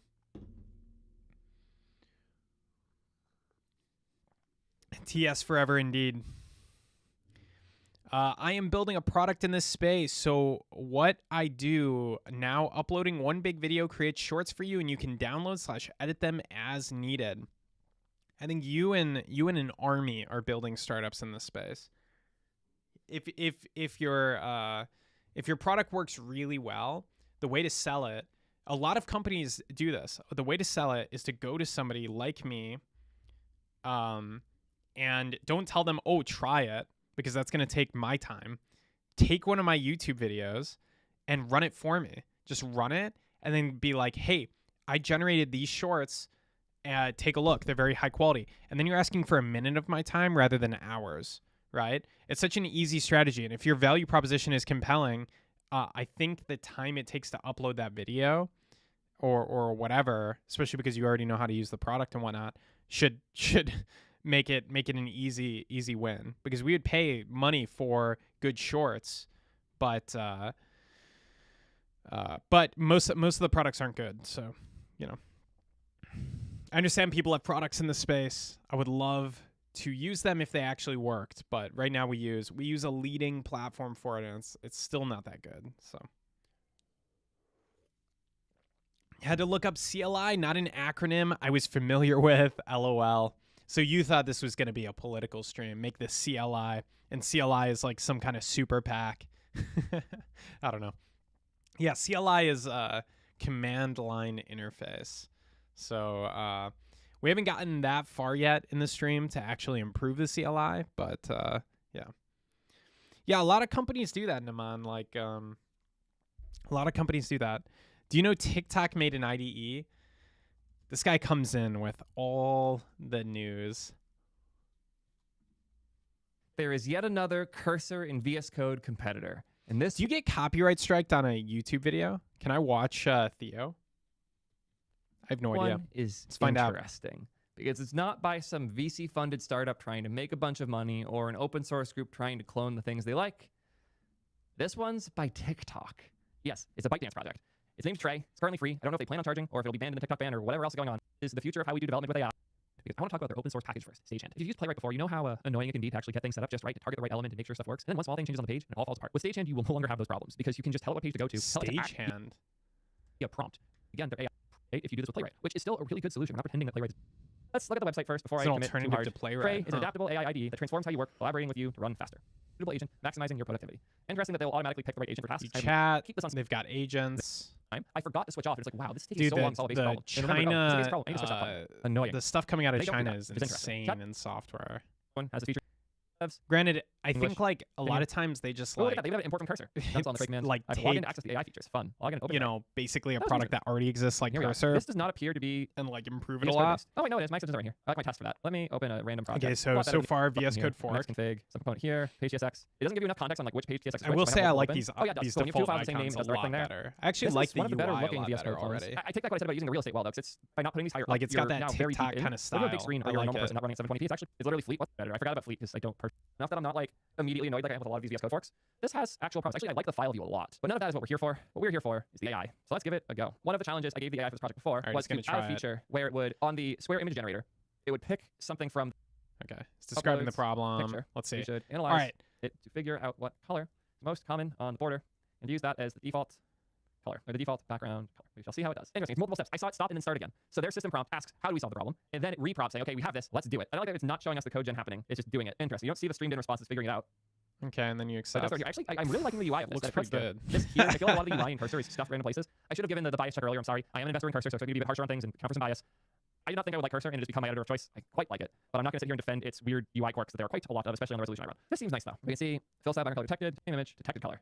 I don't know. That's pretty good. Question marks. It's called Trey. Specifically doing syntax highlighting as tokens are flooding in is rough. I'm in the middle of writing my own syntax highlighter, Oh, it looks are so pretty absurd. good. but yeah, that would goodness on T3 checks. There are too many. I don't know. Maybe I'll give it a try. Theo had a great video about Ice React based framework, and it's good. Ice React based framework. Ice React based framework. What is this? The web news show? Ice. The progressive app framework based on React. A universal framework based on React. Zero config. Okay. This is probably the worst README I've ever seen. A universal framework on React. Okay. All right. Pre-render. Okay. This is an actual feature. File system routing. I like that. They just need to clean this up. Out of the box support. You know, Bun is going to have like most of these features. Like Bun has an HTML bundler and stuff like that. And SSG, SSR is like what PHP does. It's not that fancy. I don't know. Their electric industry is crazy as well. What, in China? Their electric industry? Like, do you mean like electric autos? Like electric vehicles? Or just like their power grid? What are you talking about, man? What are you saying? All right, so we're looking at this compressed code, and it's got some weird characters in it. So something is like being lost. I think maybe what I need to do is encode it as a URI component.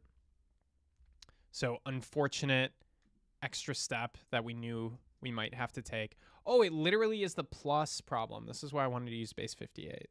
Yeah, there we go. Okay. So we're able to parse it now. Wait, it says it's fail. Or no. Okay, that's an old test. Okay, so we can now make a request with our code to the server. It gets compressed and decompressed. We're also executing it. So a couple things we have to do. We should do await worker.render until settled. So that will make sure that we can get circuit JSON. And then We should have our circuit.json here. Bro, stuff coming out of China is insane. Yeah, but it's mostly still derivative. So like, which is fine, right? Like cursor is derivative of VS Code, but like what I'm really waiting for is like, you know, like R1 is very derivative of O1, for example. So it's not like why isn't this working? Oh, I have to do a wait.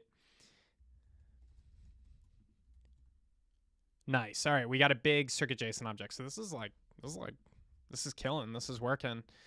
So now we can use that circuit.json to get an SVG. So we'll add the module circuit to SVG, and we should be able to add stuff. The thing is, okay, so my perspective on this is like, you know, I believe in best product winning. I also think that optimization is a totally different skill set than like 0 to 1ing. Yeah, like yeah, basically revolutionizing. Yeah, I don't know, kind of.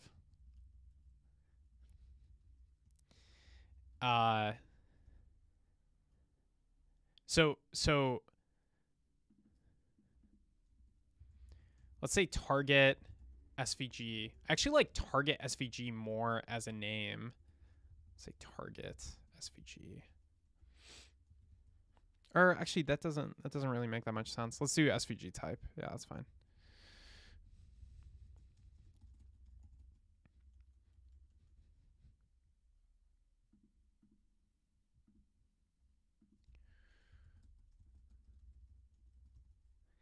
Yeah, I think like big companies are generally really good at optimization. And startups are really good at 0 to 1 for things.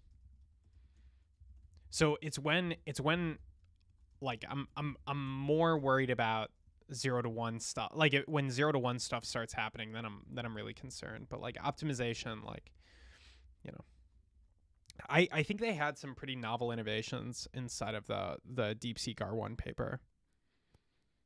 There are one IVE right now live. Who's live? TikTok people? OpenAI just introduced an AI agent in ChatGPT. Auto GPT agent. Oh, this is old, dude. This is old.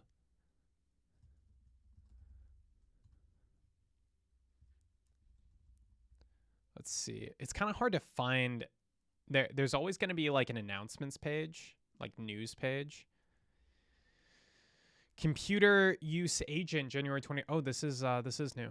I was wrong. This is new.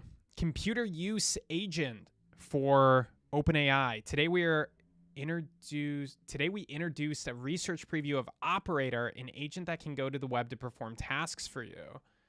Uses GPT-4o's vision capabilities and advanced reasoning. Oh, they're live on YouTube announcing this? Task as text.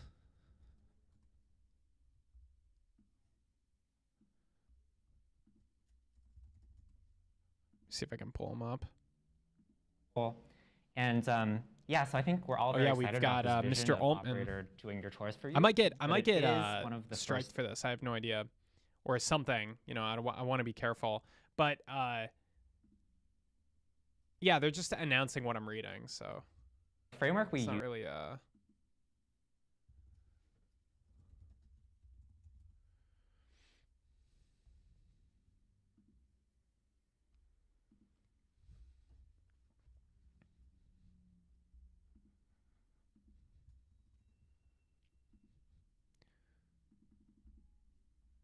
Wow.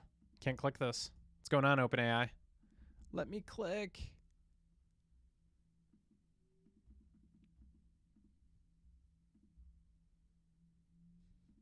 Oh, the page is just struggling. They're dying under the load. Maybe they get DDoSed when this stuff happens. You can just tell AI what to do, like book a ticket and it will book it for you. I do like that. I do like that.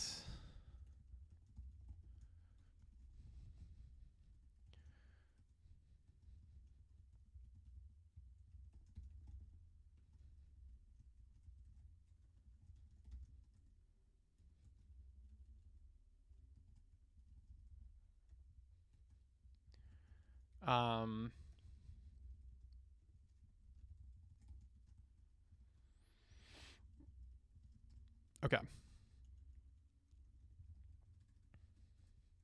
We will return a response with SVG content with the proper headers. So SVG content.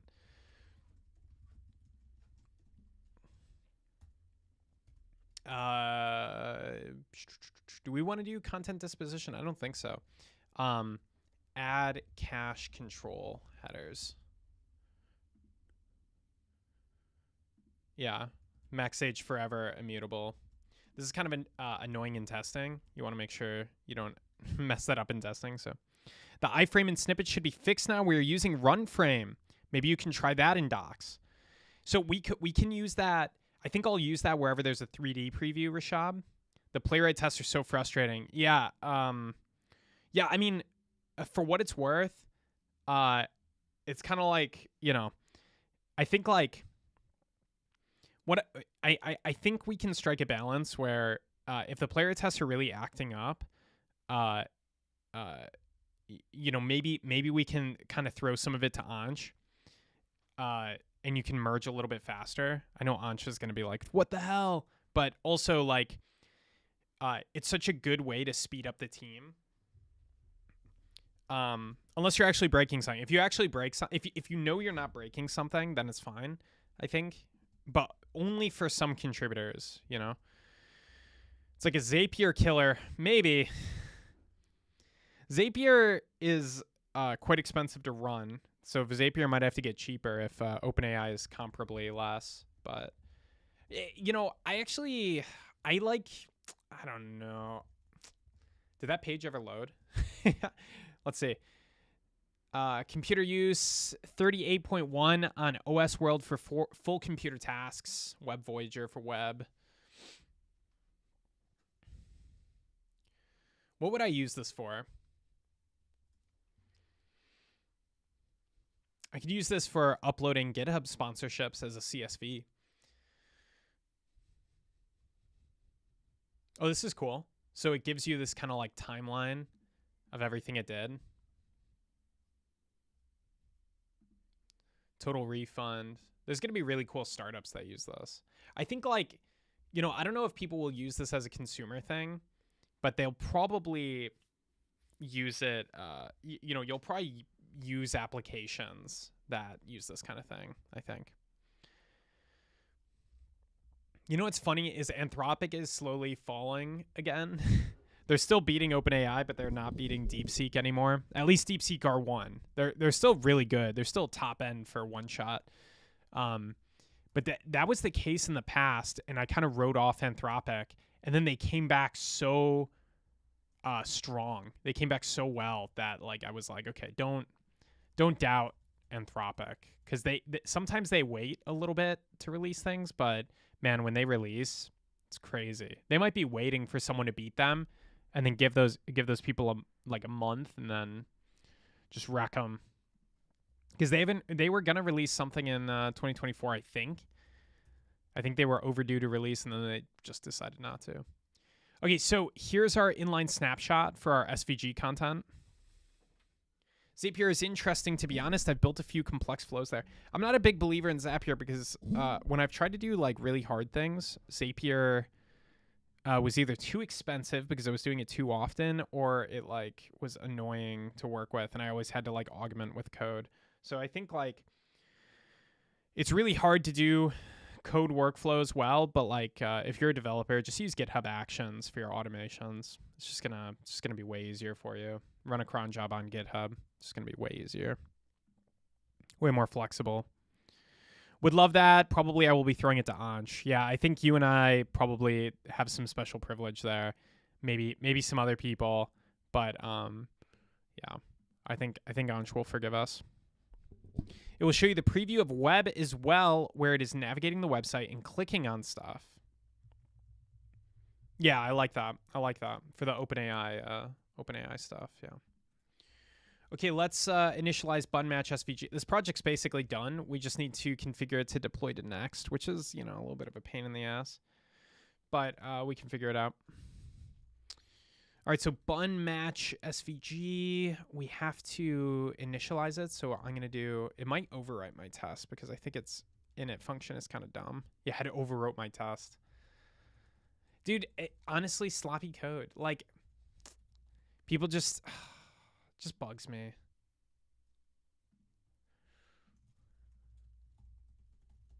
Don't overwrite an existing file when doing button match SVG in it. Just sloppy. Sorry, but some bugs just bug me because, like, you know, I don't know. Just get annoyed. All right, we got the preload, so we should be good. So how button match SVG works is instead of doing to match inline snapshot, we're going to replace this entire expect line with expect SVG content to match SVG snapshot. And then, unfortunately, because of a button limitation that might not exist anymore, we have to do our research. We have to add import meta path to tell it where to save the snapshot, basically. Okay, so it generated a snapshot. Let's take a peek, and that is our snapshot. So, so now this server is set up to generate snapshots for us.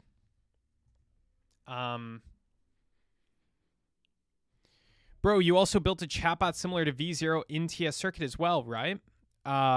Yeah, no, we have a V0-like chatbot, but unfortunately, it doesn't solve most circuits. But yeah, we have it in our AI tab. You can say, like, make resistor LED circuit, something simple. Yeah, but we're not. It needs more work. It needs more work. Let's see if this even runs. Okay, this one ran, but you can see it's missing a footprint. Our LED is missing a footprint. So, like, it's still got a ways to go.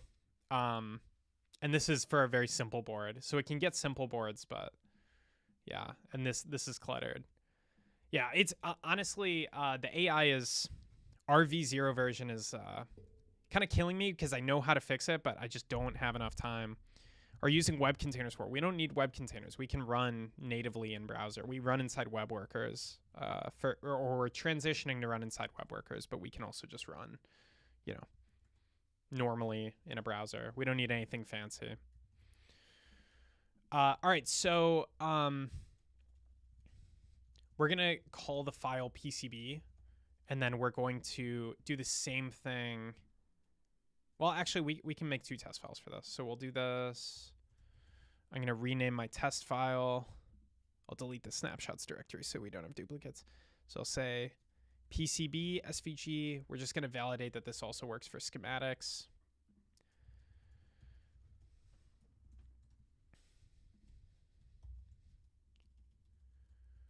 Change this to schematic.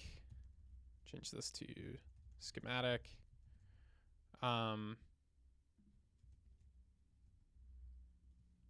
And I think that's it. Should be fine. Yeah, that should be fine. Let's check our implementation. Yeah, we handle schematic. All right, button test. So it generated 2 snapshots. Let's check out the new one, the schematic one, and that's the schematic. Okay, so we're done. We're done with our button version of the server. We've got a test suite, all as well. So add tests and implement building circuit JSON and conversion to SVG. This was basically the meat of it.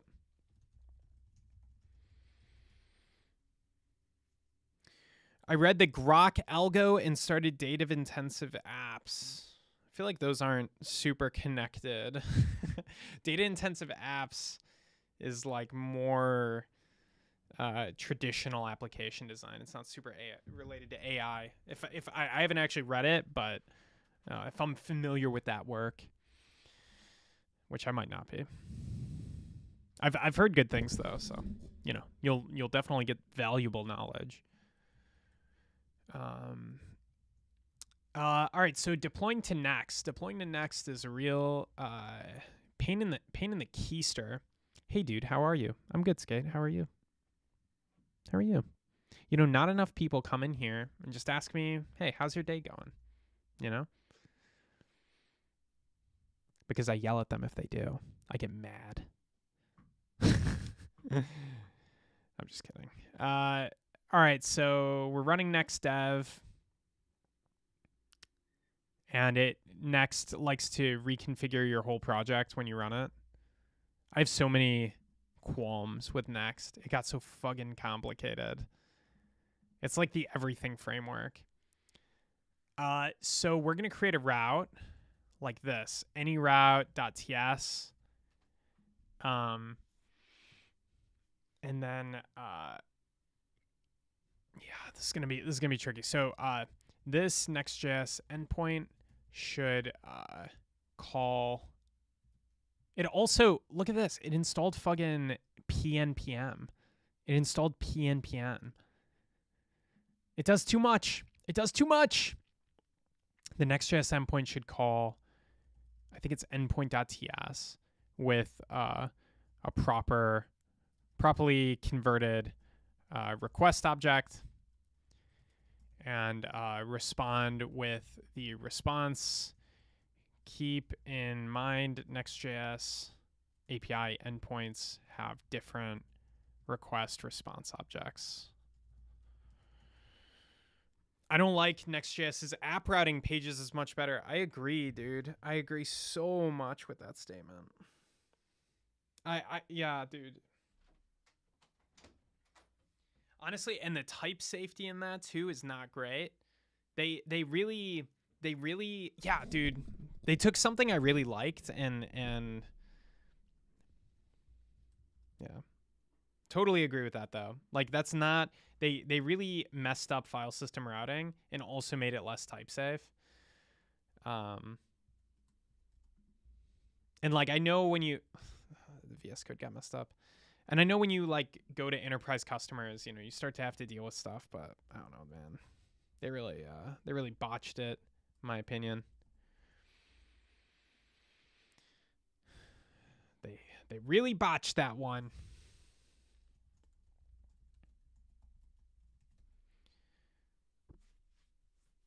Entries does not exist on type headers.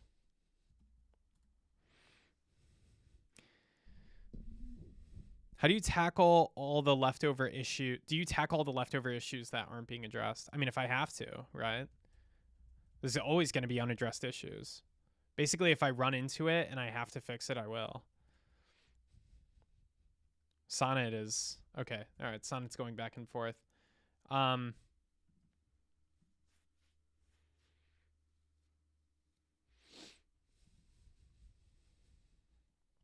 Object from headers. Why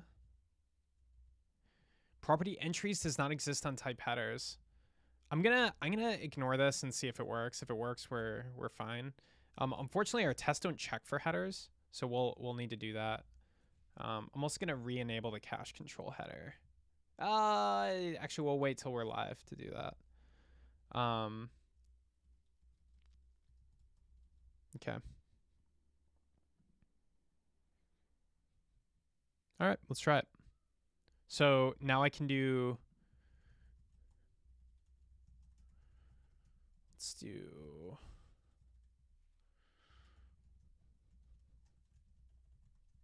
Start. We're gonna do next dev. So we'll just set that up. Button run start. We're gonna spend a bit of time with Next.js configuration because it's so friggin' annoying. Node code parameter provided. We'll go to the health endpoint. Health endpoint is working. So now we can try to go to an example route. What do I need to learn hacking? Do you mean hacking in the security sense? You're in the wrong stream for that, buddy.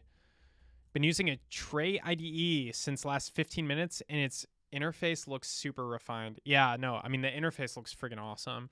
And I'm a sucker for that kind of stuff, too. So there's a good chance that next time I stream, I'll be using it. Because I'm a sucker for, like, smooth UI. I mean, you guys can see, like, I'm, like, constantly, like, doing this crap to keep stuff on my screen. I'm so annoyed with these, my eyes are kind of crap, too. So, yeah, no, I'm a sucker for that stuff. So there's a good chance I'll try it out.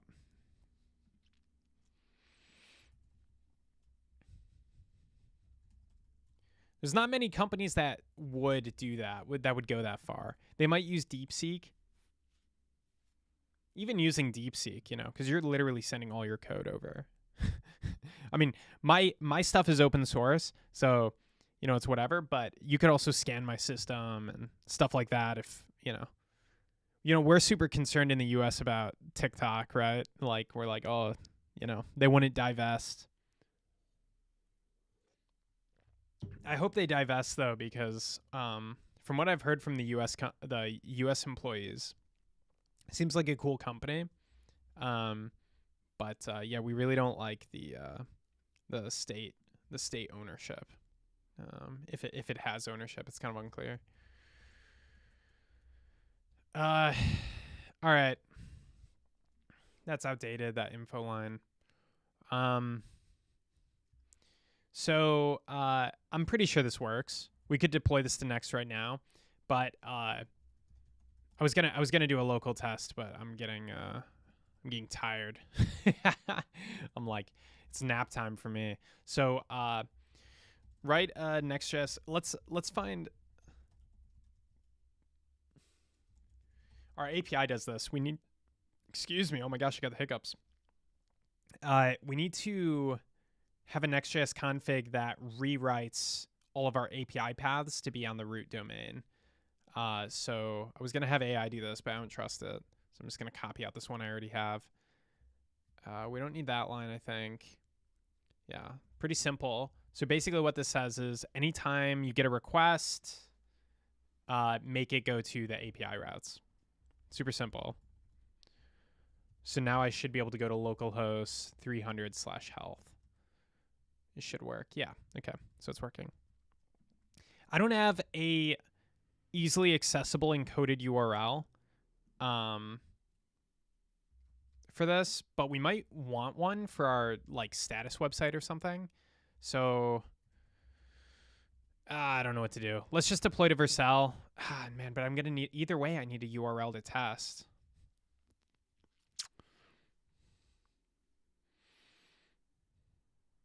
Okay, here's what we're going to do. Oh, so annoying.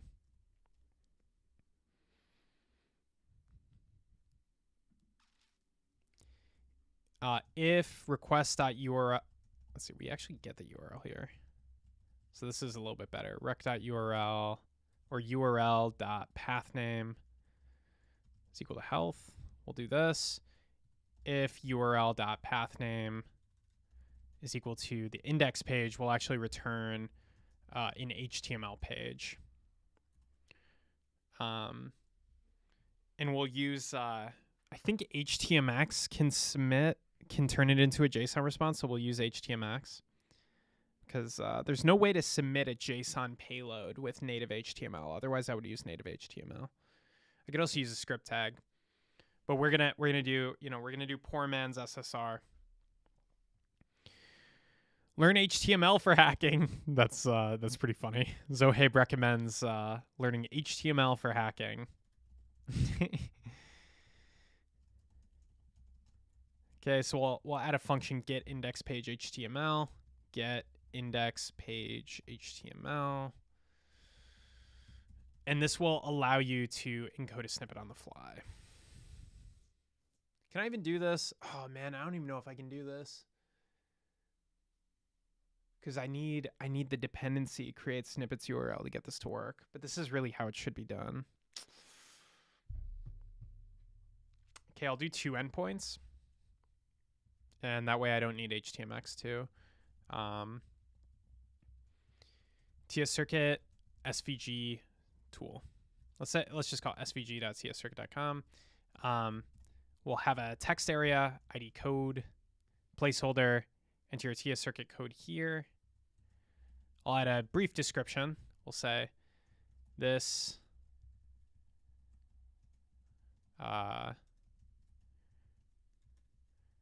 turn your TS Circuit code into SVGs automatically.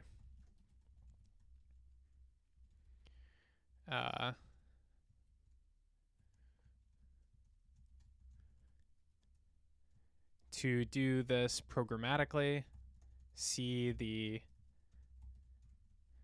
hps/gev.com. Where's it going with this? TS Circuit / let's say create snippets snippet URL. Yeah. All right. Perfect. Okay.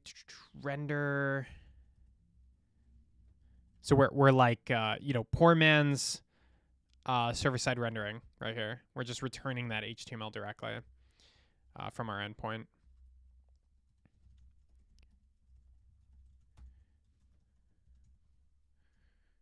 And we'll say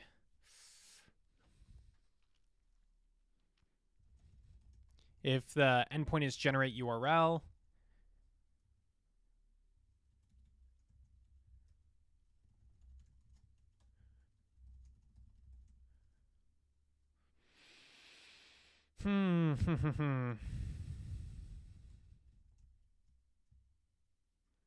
get HTML for generate URL.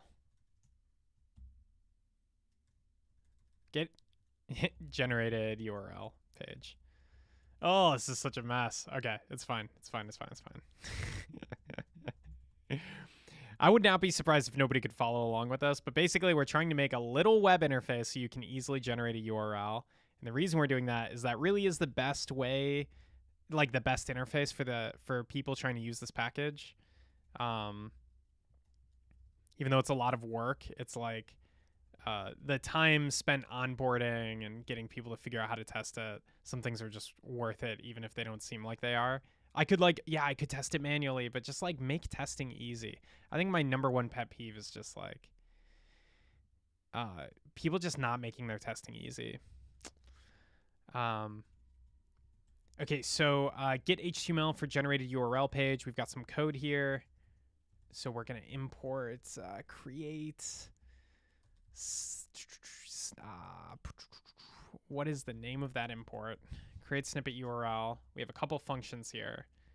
Get compressed base 64 snippet string. We're going to want that. We can also use there's another one like get create snippet URL. We can use that too.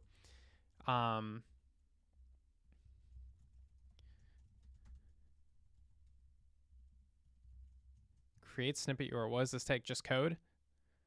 So we'll say code.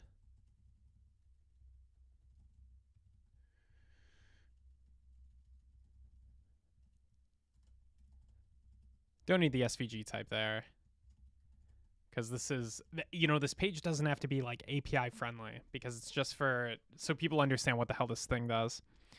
For UI related stuff, V0 is good. I usually use it to write my email templates. I used V0 to generate the first version of the tscircuit.com landing page, and I'm pretty happy with it.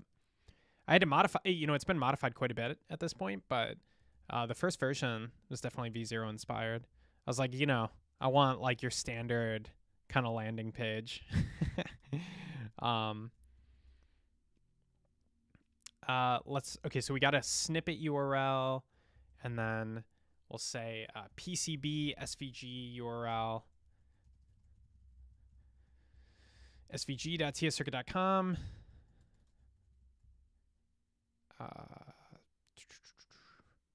SVG type equals PCB and code equals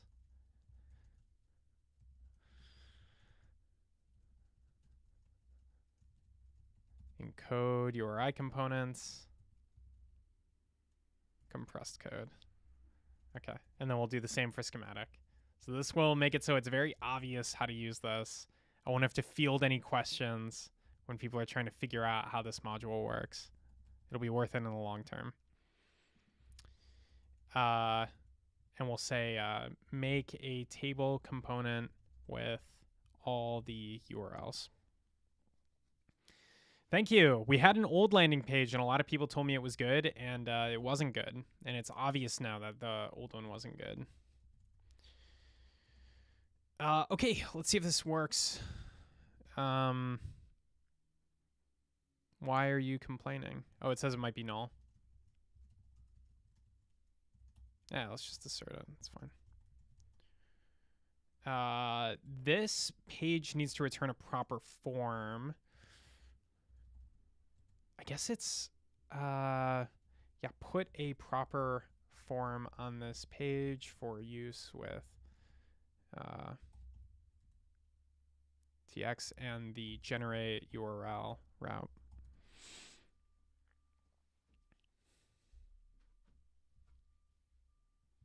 I don't think Cursor lets you use DeepSeek R1. Otherwise, I would switch to it in Cursor as well and see how well it did. But I don't think they support it yet. They probably need to work out some stuff. Looks like it might work. We don't have a way to start the server, so I'll create a scripts directory. Oh no, we do. We have next. We have next to start the server. We don't have a way to start it with bun. But we'll use next. Okay, so localhost 300. If I go to the index page now, it should load HTML. Server error cannot read properties of null reading use context. Cannot read properties of. This looks like some insane Next.js error. Maybe because I'm returning this content type, text HTML, it's like causing Next.js to like try to render it. Oh my gosh. This should be so simple.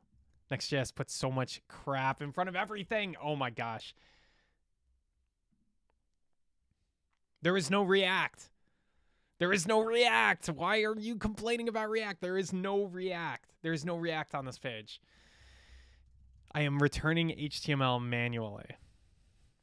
Okay, we're going to install React 19 and React 18 because it looks like it could be related to React 19. Okay, so the health endpoint works. Let's go to localhost 3000. Oh my gosh, you got to be kidding me, dude. It's also talking about PNPM.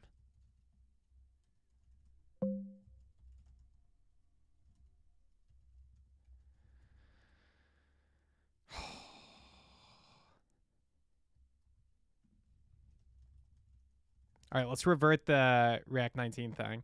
Yeah, this error makes no sense. There's no React being used. So why would you have a React error? I suspect it could be because of this doc type HTML. So it might have some parsing that makes it so doc type HTML doesn't work. But it's just like, dude, next, leave me alone. Leave me alone. Just let it work. Let it roll.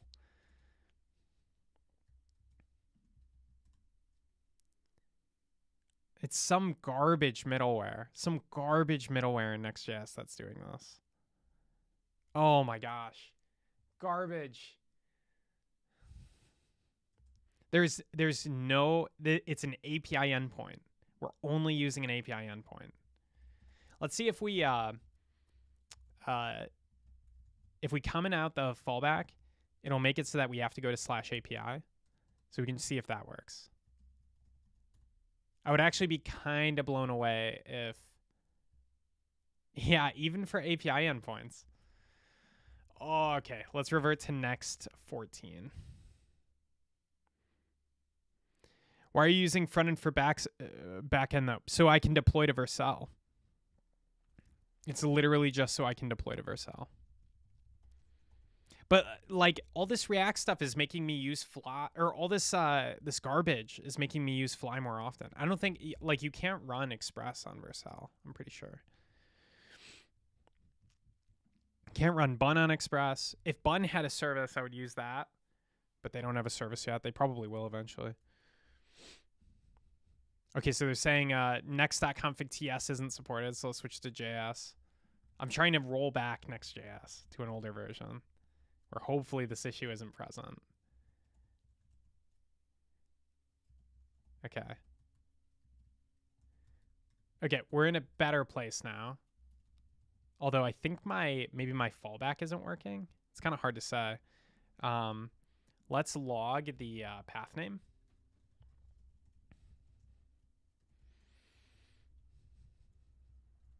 Man, that drives me crazy. They're skipping the fundamentals. Okay, it's 404ing, and it says our path name is API. So what we're gonna do, yeah, this is a little tricky. We're gonna strip API from our URL because we rewrite it. So yeah. Yeah, I shouldn't have stopped logging the path name. I think I also need to say /API. Let's replace it with /. Yeah, that should fix it. Okay. Still getting a 404.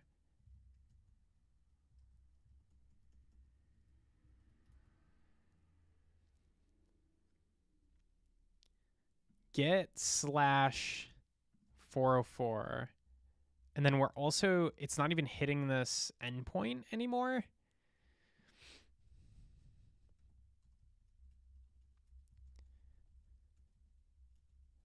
Let's say if sources /. I wish I could just make anything.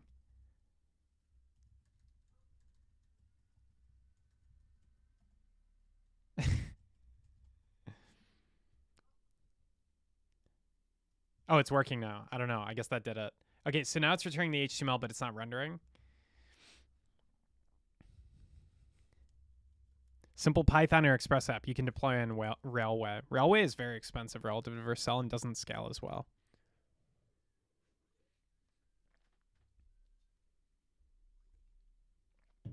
Also, Express is so dated. If it doesn't run bun serve, let's see if Railway runs bun serve. Deploy bun server on Railway. Okay, apparently they do. I like Railway's developer experience, so I might consider it. But anything that doesn't use lambdas, I try to stay away from, and Railway doesn't use lambdas as far as I know. So you're gonna pay like $5 a month. Like the number of servers we have running is insane. If we ran it all on servers, it'd be insane. Operator.chatgpt. Operator.chatgpt. Can you use it in your browser? Wait. What are you talking about, man? Open this website. ChatGPT. Operator.chatgpt.com.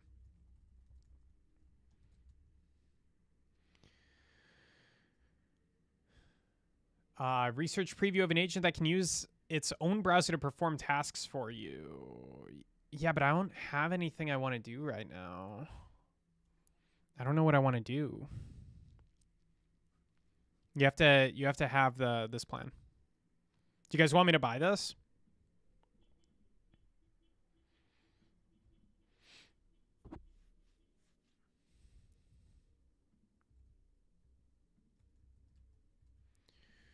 Maybe. I don't know.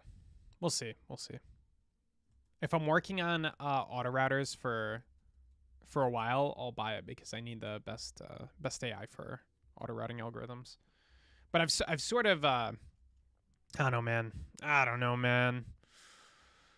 I'm having a rough time with auto routers lately.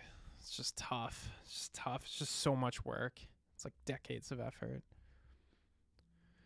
But man, I wish we had a good auto router. Okay, anyway, we're going to add the response, the content type back into these. So that will make this actually...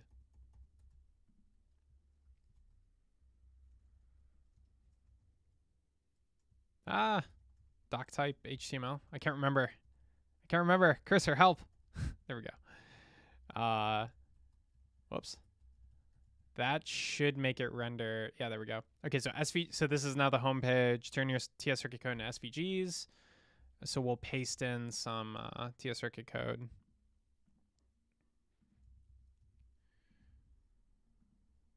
Okay, and then it generates these URLs. So I can now go to this URL.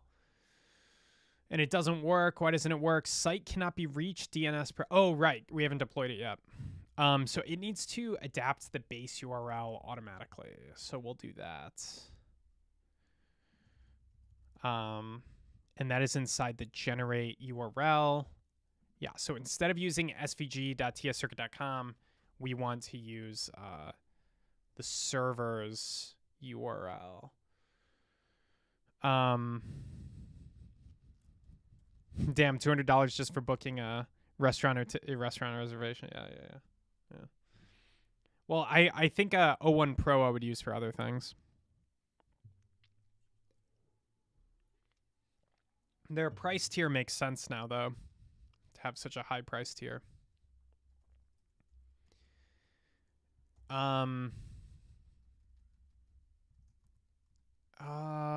Let's say host equals url.host. Does that work?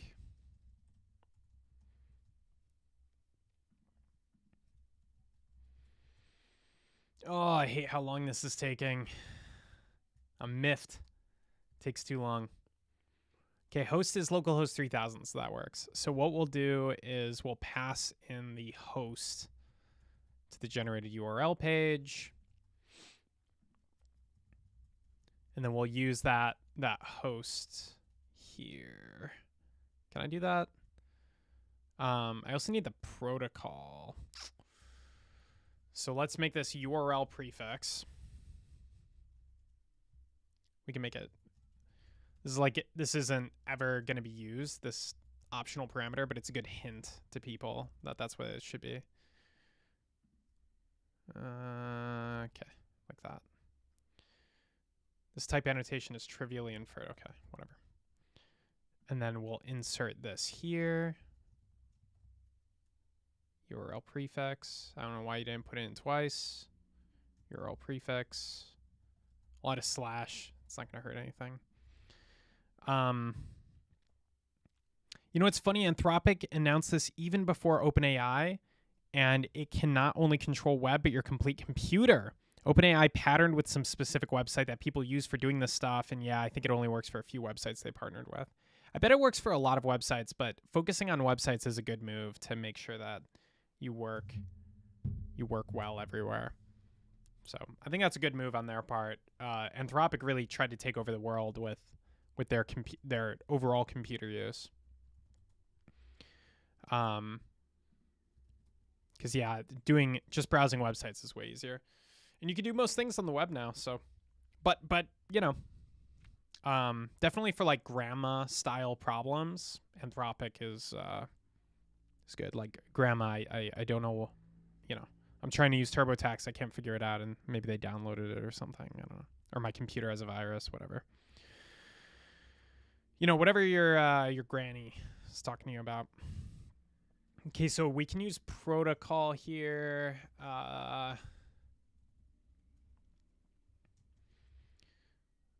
Yeah, something like that. Okay, let's see if that works. Yeah, so now it's linking the local host. Oh, I guess we So if URL path name is equal to that and URL.search params .code and no code.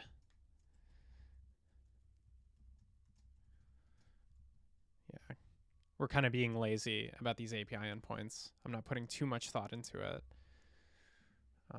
for now.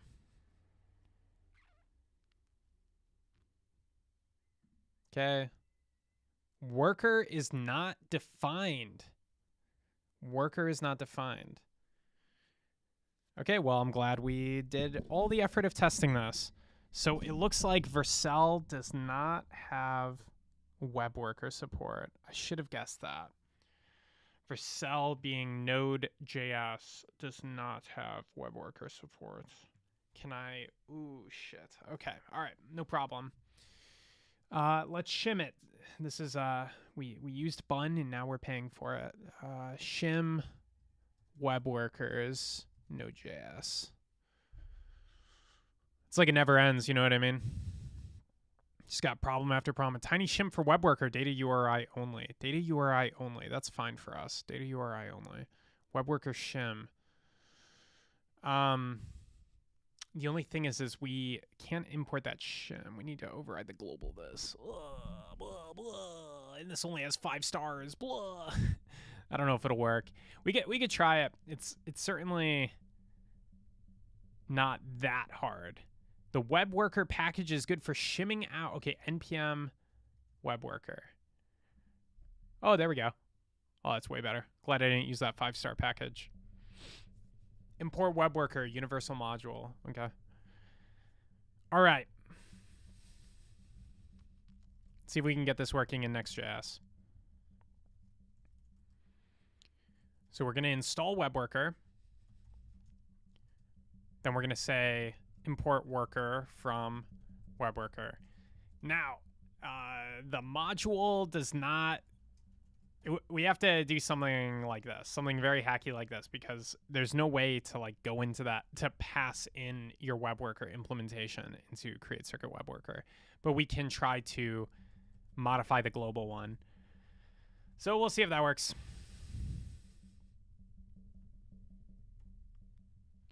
Okay, we're loading. The URL must be of scheme file. The URL must be of scheme file. Okay.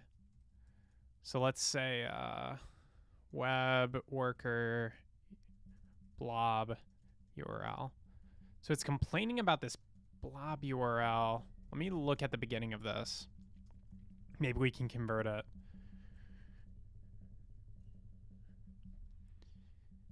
Oh boy, needle in the haystack with this log line.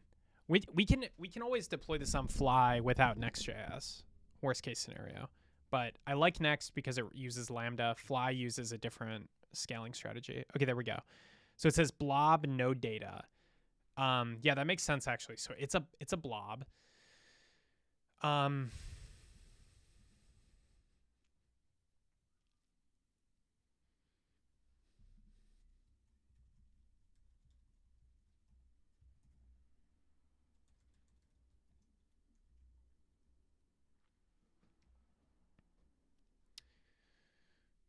I wonder if I can import the worker directly.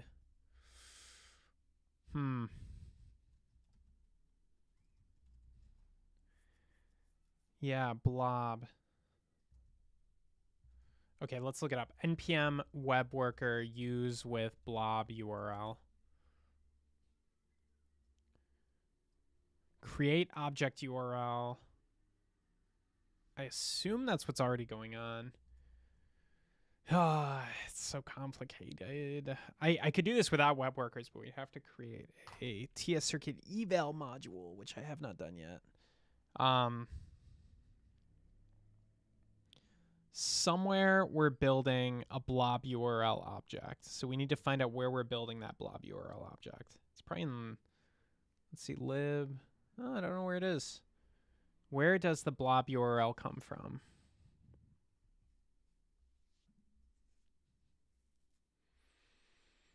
Dist blob URL, so it's in the dist directory. We build lib, build web worker, build blob URL, build blob URL, scripts build worker blob URL.ts. Okay.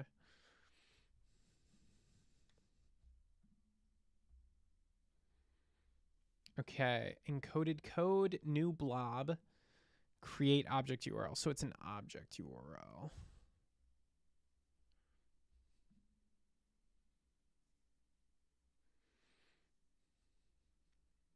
Oh, wow, dude, this guy, Sindre Saurus, is kind of a big deal. He filed this issue. That's crazy.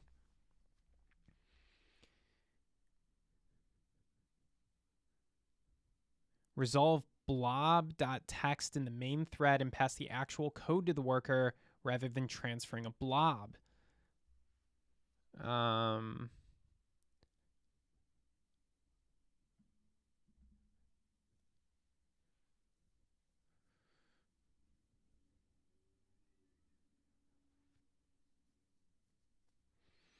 All right, folks, what's the fix here? New worker. I don't know what they want me to do. Oi, okay.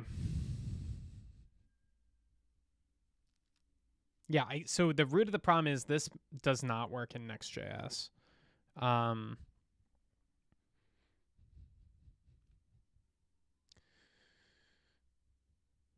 What can I do here? I think one thing that might work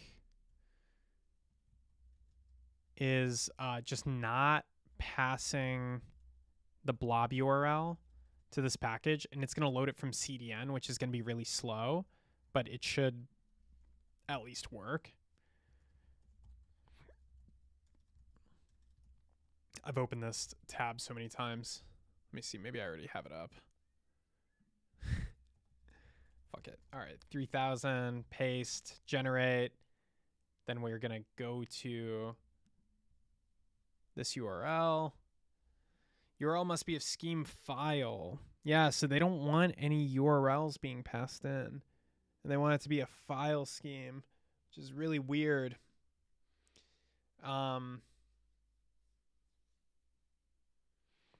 Let's ask Claude. How do I use blob URLs with web workers in Node.js?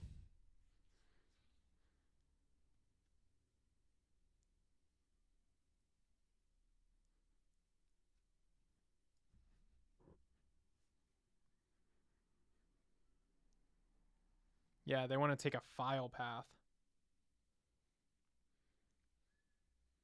to the worker. I think we do have a way to get a file path for a worker. So instead of the blob URL, I could say, I don't know, it's going to be some Node.js-y stuff. But I should be able to say something like require.resolve / worker. That should go to the worker bundle. It's complicated. It's complicated stuff. Web workers in Node.js. Shouldn't have done it, but I did it. Failed to compile. ESM packages need to be imported. But then how do I resolve the path?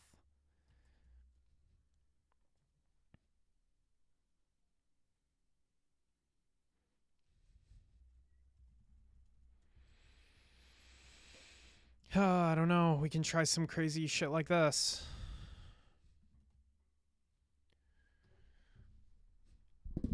It's taking a while to load. That's actually a good sign because the blob is huge.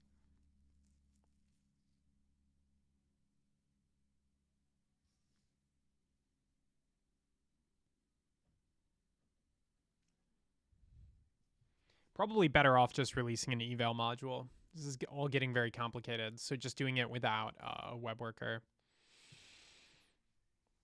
Oh. Yeah. I don't know why it's pausing so long.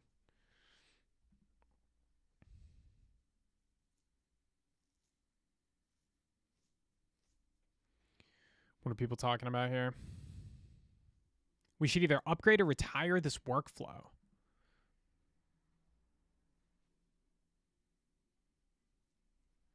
Yeah. Wait, upgrade or retire? What does this do? Check.yaml. The thing that runs all of our tests.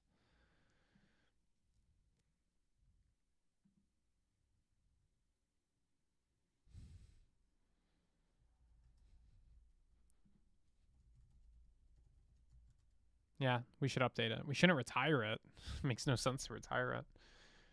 Run frame fix. Show error, import error message, allow rerun if any worker error occurs. Show import error message. Oh, he's got a screenshot here too. Unsupported module imports, file an issue, TS circuit math utils, TS circuit.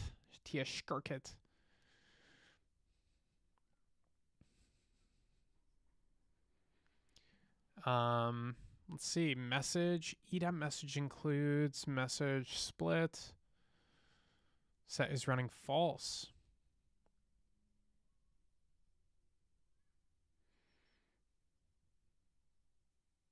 You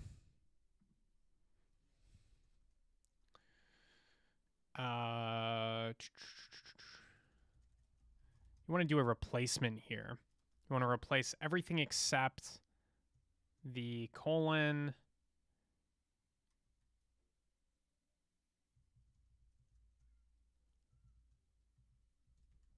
Something like that. What if the error message has multiple colons?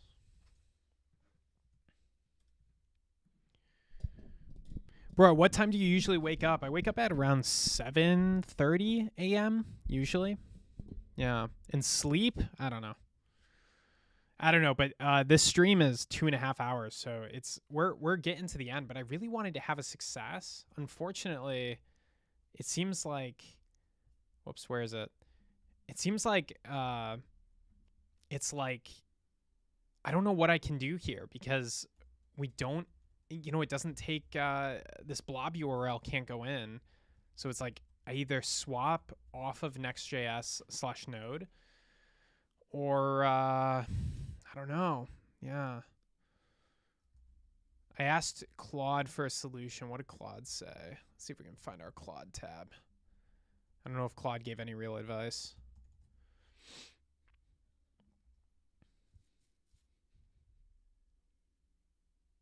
I don't think Claude gave us any real advice here. It was basically like use a JavaScript file, which is like, yeah.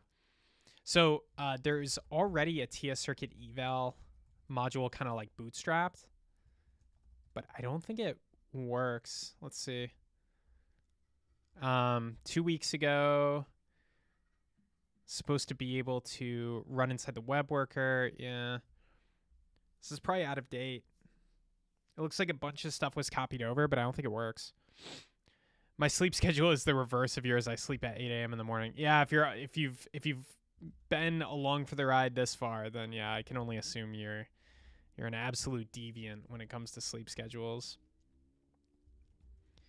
Yeah. I probably stay up until midnight most of the time. So midnight to 7:30ish. Man, this is so much work to do this eval now that we don't have web worker support. Let's see though, are the tests working? If the tests are working, we might be in an okay place. Like I could try to import this module, but the tests aren't working.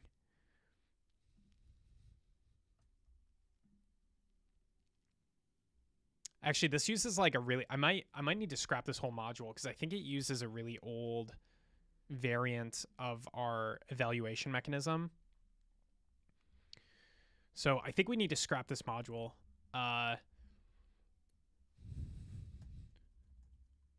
Because that approach is just wrong. There's no point in going through all the iterations to use that same approach. This module, eval web worker, has the best approach currently.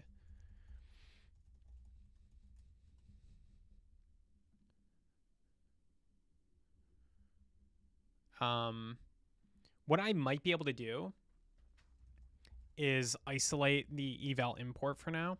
So in addition to these exports, we can have an export that's like eval, and I can use that to slowly, you know what else I'm curious about? Can I import, let's check out this web worker index. Can I just import this? Does this actually use anything fundamentally that is web worker-esque? It has this comlink expose, but if that doesn't error on Node.js, we might be okay. Because most of this file is not web worker specific. So we can try it. My sleep schedule is bad. I sleep at 2 a.m. and wake up at 8. Yeah, that's not good. You gotta get sleep. Sleep is very healthy. I didn't really appreciate that until I lost one of my eyebrows. True story. Not made up. It's not bait content. I don't know what I'm talking about. Let's try it. It's a little crazy, but let's try import the web worker code. So we're going to run the web worker code inside of ourselves. And there's no type file for it, so that's not good. Oh, why is there no type file? All right.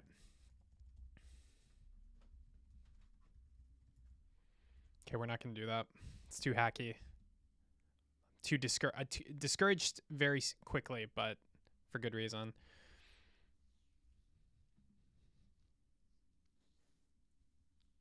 Bro even lost his hair. I was going to say I lost my hair. And then I was like, you know what? I don't want to encourage it.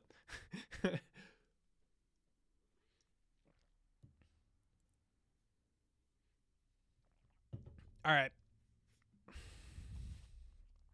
Dude, the things I do for docs just to get this working. This is murder right now. Okay, we're going to create a new directory, eval, and we're going to throw all the eval logic inside of here. And then what I'm going to do is I'm going to archive that old repo. Oh my god, what the fuck? Sorry. I'm trying to figure out how to organize this, cuz like the eval web worker module really shouldn't be exporting the code to eval, but that's just the easiest way to do it right now. When I'm talking about eval, I'm talking about evaluating, you know, web worker stuff, and we really need to like migrate. Oh man, this is such a mess. All right. Positive thinking. Okay, circuit runner. We'll call it circuit runner. Will be a class that kind of does what this web worker is doing. But it'll be in this file. So we got a circuit runner, and we're gonna copy basically most of this web worker code, all the stateful parts of this web worker code into this, so that it's not using the global object anymore. So we'll add this file.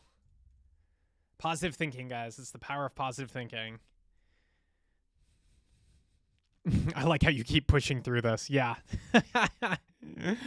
It's just like it stacks up and stacks up, you know. And like all of these things have had issues filed, like repos created. So it's like things we could have, like, you know, I'm just paying for things we didn't do basically. But this is to say that for contributors, every little bit counts. If you make contributions, sometimes I don't use it right away, but eventually I'm gonna be, you know, using it for sure. All right. Anyway, create circuit. This is gonna be DeepSeek. Create circuit runner, which exposes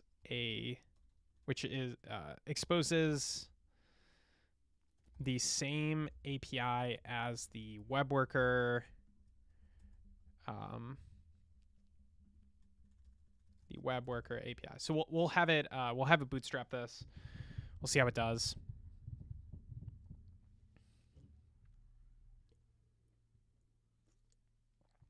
I would copy this code directly, and we probably can.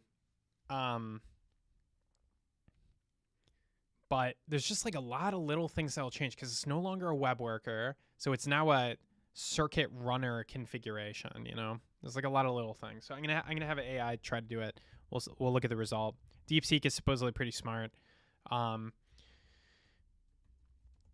I want to get this thing launched, so I'm not going to give up as much as my body is like, bro, it's time for a break. But I do have to go to the bathroom after, I don't know, almost 3 hours of streaming. So I'm going to do that. BRB.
that's going to be annoying. I forgot about this sound, but I'm going to get some tea too.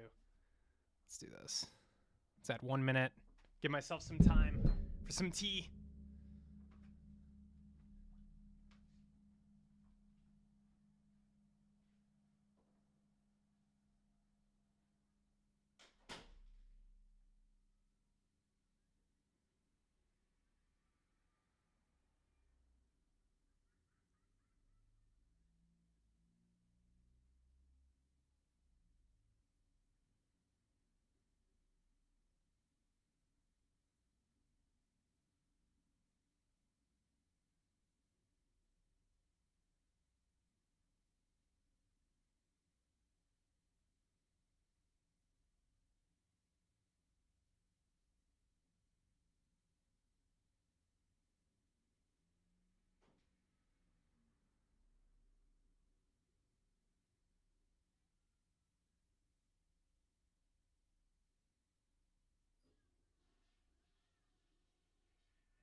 All right, no time for tea.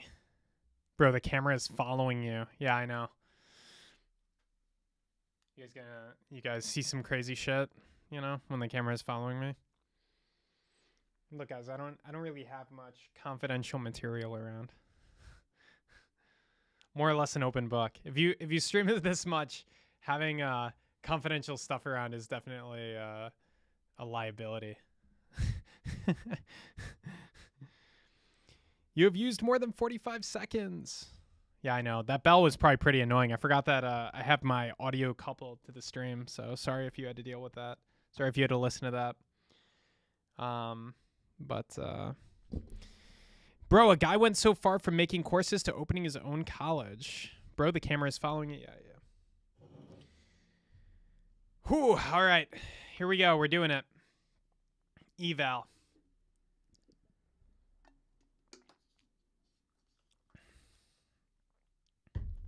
We're pumping through it. Nothing to it but to do it, as they say in StarCraft 2. Man, I'm gonna, wow. All right, let's get into it. I'm like, I need like a coping beverage or something. I'm like, oh my gosh. We've had to go so deep just to get these friggin' SVGs to render. But it'll all be worth it. We're building capital. It's good. But F and A, you know what I mean? F and A. All right, so yeah, lots of weird stuff. Seems like it didn't know how to export things totally properly, and we'll have to move files around, but that's fine. Let's add the entire lib directory, and then let's add the entire web worker directory. And let's say rename the web worker configuration to circuit runner configuration. Some of these things like the snippets API URL and stuff like that, that's not really bro, when are you getting married? Your hairs are already falling out. You know, in the US, we don't get married very quickly. We like try to make something of our lives first, you know, become billionaires. How it generally works is your startup starts doing well, you get your first wife, and then you become a billionaire, you get your second wife, and then you retire, you get your third. You know what I mean? I'm just kidding, but that does seem to happen. Circuit runner configure. Okay, so it didn't want to rename things. Whatever. Still going. Yeah. All right. Circuit runner, web worker. Okay. Private. I don't really like using private. I think it's kind of dumb. Constructor globalist.react. We don't really need that in the constructor. I would say you do that prior to execution.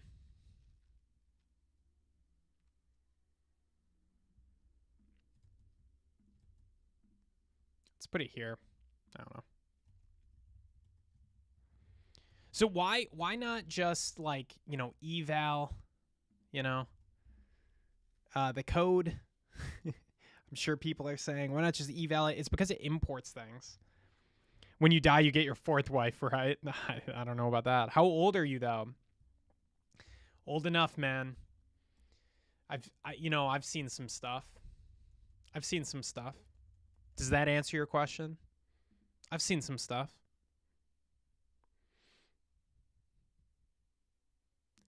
Oh, they did some weird stuff here. So they import eval path. You should import eval path. We don't need that.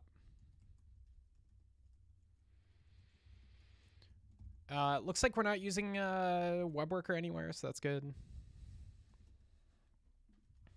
I'm just gonna ignore the fact that, oh my gosh, we need to do so much refactoring because like it has nothing to do with web worker, but it says internal web worker API. So like, it should really be called like circuit runner API, implements circuit runner API. And this should be renamed and deprecated. So like, we can do this deprecation pattern. You could say export type circuit runner API is equal to, or sorry, internal web worker API is equal to, and then we'll rename this, and then we'll add a deprecation notice to this. So that's a way to not break upstream packages. Yeah. Oh, but it's that deprecation notice is going too far. Let's see. API for the circuit runner class used for evaling circuits, not in a web worker. Oh, because it's imported weird. There we go. All right. What kind of stuff are you talking about? Yeah, what kind of stuff have you seen? What kind of stuff are you talking about? Look, dude. All right. Look, man. All I can tell you is that the stuff I've seen, it's like nothing you've ever seen before. How's that, huh? How's that for a description of things I've seen? Okay, that seems pretty good. Circuit runner, web worker configuration. So we're going to use circuit runner configuration. Yeah, all right. Just cleaning up. Import eval path. So we just need to make sure it knows how to do that. So it's importing and evaling whatever that URL is. Don't use function as a type. Okay. Listener. Actually, I don't know. I'm just going to ignore that. Is that biome? Who's throwing this error?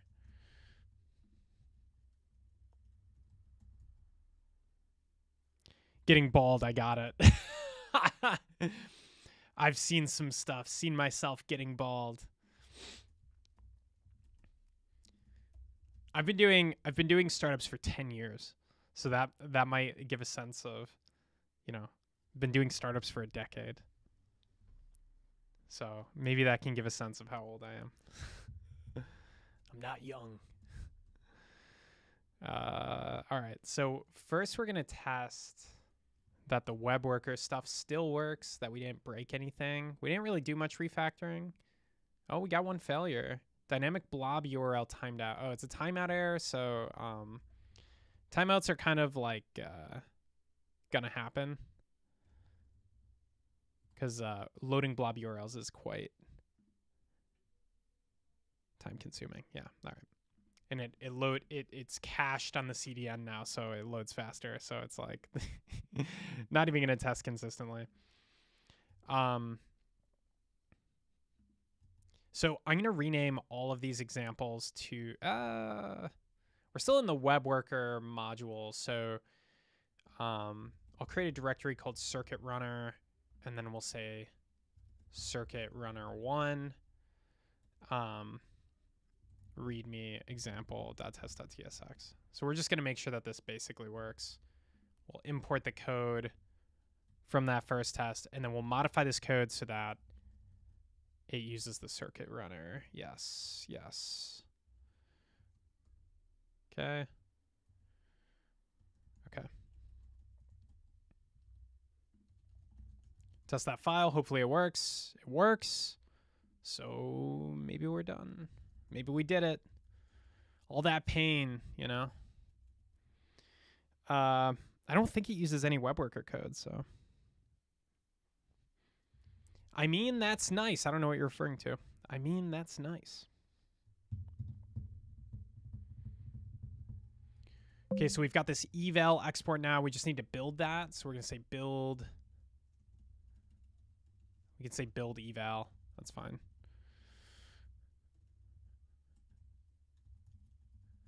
And eventually this should be in its own module, but for now, it's not. I kind of did these in a weird order. We could have done it differently, but whatever.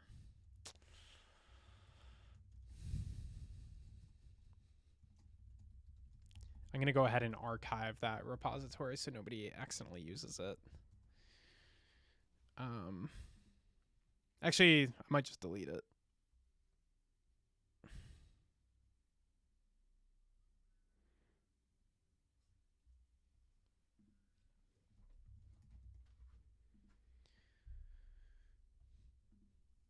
We'll archive it before deleting it, just I don't know. Nobody's using it. I doubt it didn't work, so. I love doing startups. Honestly, I just started about 2 years in a startup org, and it's a lot of work, so mad respect. It is a lot of work. I love doing startups as well. I like it very much. Fascinating to me. Turning your idea into reality. People can use it and change their way of working. That is the appeal of startups. It's bringing something 0 to 1. Something in the world will exist after you're there. At a big company, a lot of people could probably do most of the stuff you're doing, so you're sort of interchangeable. But at a startup, you know, you actually do change things quite a bit. Something might exist in the world that wouldn't have existed without you. So that's part of the appeal, in my opinion. Okay, some weird stuff. It's quite a long build line, but let's add it to the build script line up here. Button run build eval. And then we will try to build it, make sure it works.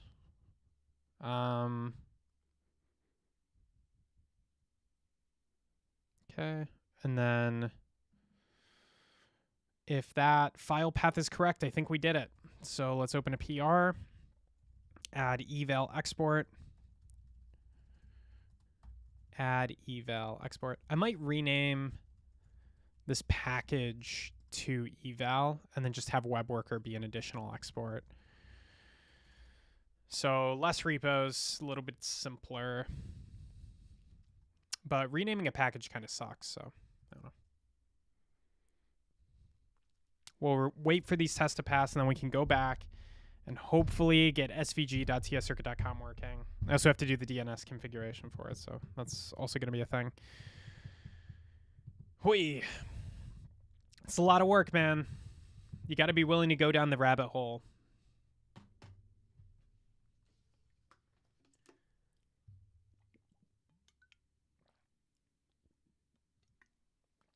If you look at all the modules we've changed this stream, we definitely went down the rabbit hole, but also it should be pretty clear, like, you can get a lot of PRs in.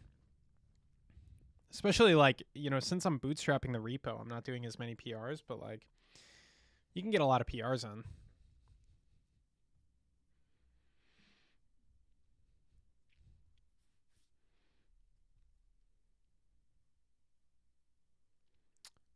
So that change is actually a little bit unintentional.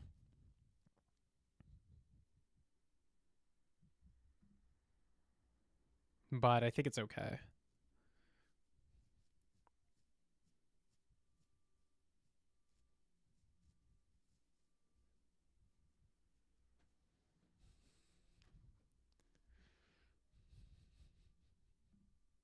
The AI, either I made that change or the AI did. Yeah, because inside the web worker file, you do want a web worker configuration. And it renamed it, even though it is a web worker configuration. So that's a little bit bad. But it's not so bad.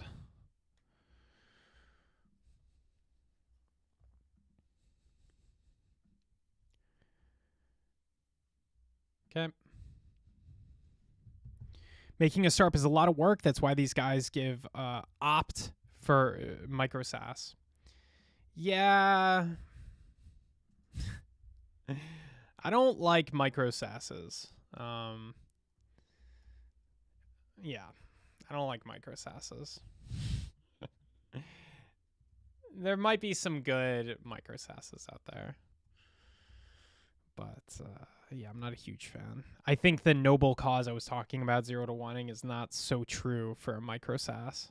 If you're solving a real problem that people have, like, you know, if you're making it easier for, I don't know, people holding TikTok cameras to like focus their lens with an app or something, I still think what I was saying applies. Like, you brought something new into the world.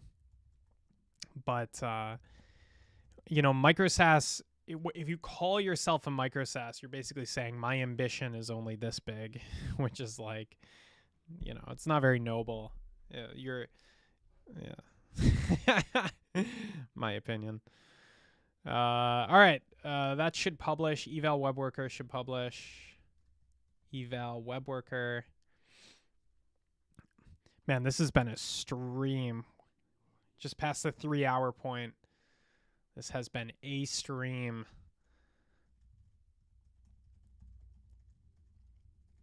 Okay, so we want to get the latest version. Let's see if we can get it. If the NPM registry updated. We got it. All right, so now, instead of creating a web worker, dealing with blob URLs or whatever, we are going to import the circuit runner from eval web worker by importing the eval route. Okay, hopefully this works. Okay, so we got a circuit runner now. And instead of doing this thing, we're going to say new circuit runner. We should probably document this API. Let's jump over that real quick. Let's document this API. This is pretty good. It's, you know, it's a pretty good API. Should probably document it. So we'll add our test. That's always a good way to add documentation. And we'll add the library. And then I'll just say document the circuit runner usage. They are good for solving a specific problem rather than building a big startup. Yeah, but saying you're trying to build a micro SaaS, like, what's the point in signaling that it's small? I don't know. You shouldn't want to build a micro SaaS. You might end up with a micro SaaS. You might be, well, I'm happy with my micro SaaS, but you shouldn't want to build a micro SaaS because you're saying, I want something that will never be big, right? It just doesn't make sense to me.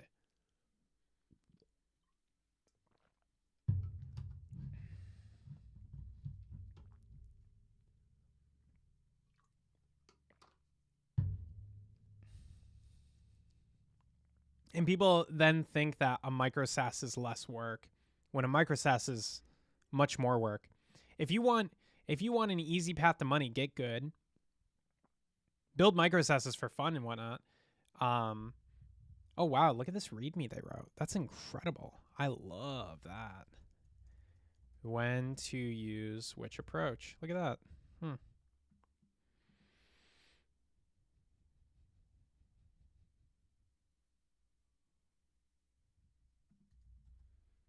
Huh. Kind of like that. Oh, by the way, this module has some pretty duplicated code. So I forgot to dedupe that code, but I'll leave it be for now. Update README with usage for circuit runner. I just build it for fun if it generates money. Yeah, exactly. And then I would call it a side project, you know. Yeah, I don't know. But like the easiest path, if you want to have free money, the easiest path is not building a micro SaaS. A micro SaaS is going to be a lot of work.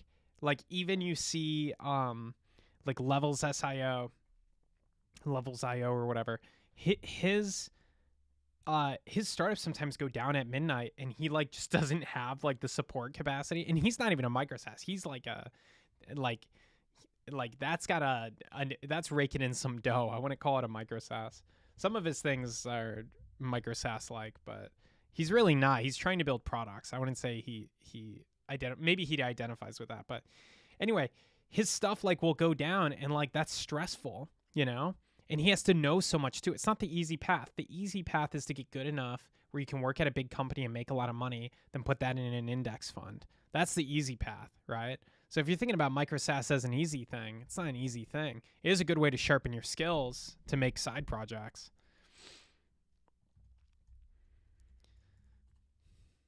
I don't know. There's really, everyone should have a business in my opinion. I think there's great reasons to build a business.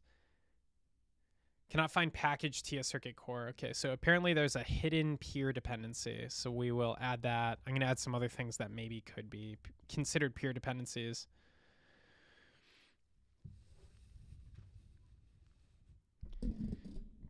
But like you need, you know, how much do you want yearly to live, right? I know people who like $30,000 a year is fine. After careful consideration, I'd like to return my free trial of adulting and trade it for childhood. It did not meet expectations. Yeah, childhood is good. Yeah. I thought about time differently in childhood. It was like if it's kind of crazy how different I perceive things. Like if I had spent all day playing Age of Empires, then I would have been like, that's a good day. If I spent like 4 hours playing, I would be like, hell yeah, that was a good day. And now if I had a day like that, I would be like, you fucking idiot, you wasted an entire day, you know? So it's nice. It's nice. You view time differently. You can't wait to get older. Look at all these friggin' peer dependencies. Nothing but peer dependencies. I could bundle these, but I guess I'm being lazy and not bundling. I don't know. It's some peer dependencies are a mixed bag, you know. Some projects you want to bundle, some projects you don't. Oh my gosh, peer dependencies on peer dependencies. React reconciler constants. Okay, so React reconciler constants.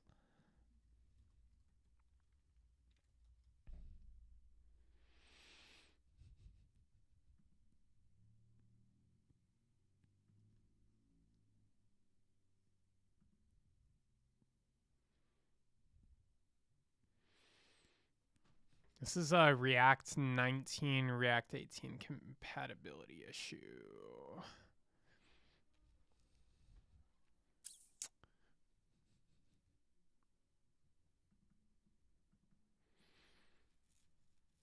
I just turned 43 and I perceive life as time left rather than time alive. Yeah. I feel you, man. I feel you. This is my 4th startup. So, you know, I think like, well, fucking hell, man. How long can I do this for? You know, you don't get much of a savings when you're doing startups. Yeah. And none of my skills are marketable. Let's face it. You know, what am I doing here? None of these skills are marketable. People see this stream and they go, why would people watch this idiot fumble around with dependencies? But all right, so I don't know if this can easily be resolved. React reconciler / constants.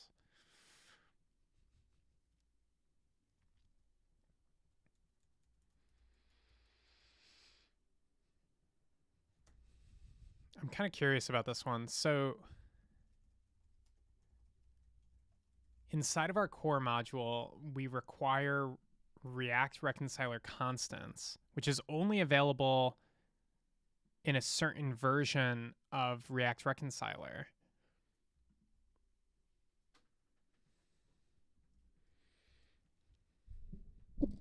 Do you have a job or 100% on startup? I'm 100% on the startup.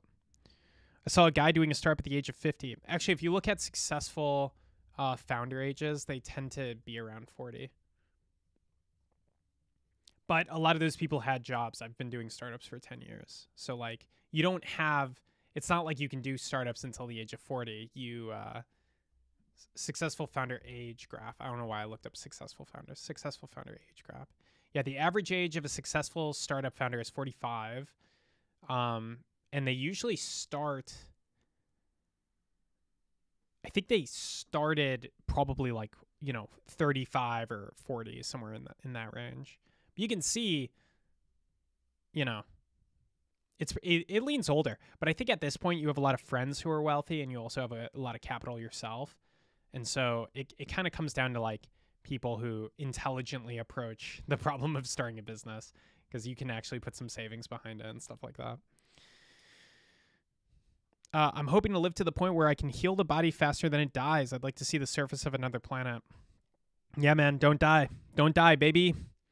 For me, it's like 1 full-time plus 1 part-time plus fun projects. Yeah. I'm with you, man. It's the grind.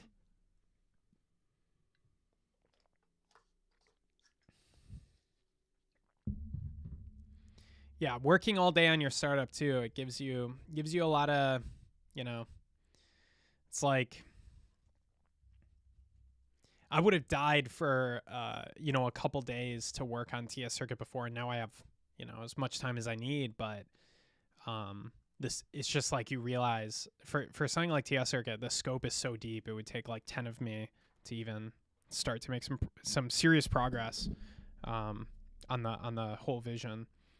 Do you know Harkarat Singh? No, I do not.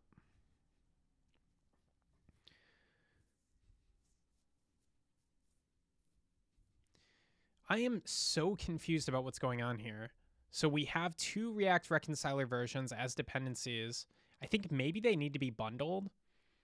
Or at least one of them needs to be bundled. This is a weird situation for sure. I think probably this version needs to be bundled, and it's not being bundled in the core.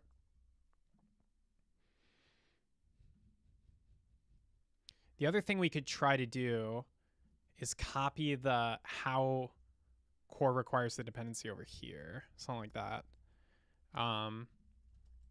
See if that satisfies everything, and then we can go back and fix the issue that's causing this. Okay, so we're gonna refresh this page. We get an error. Yeah, did you mean to import? Cannot find module React reconciler constants. So let's do npm ls React reconciler. Let's see what's going on.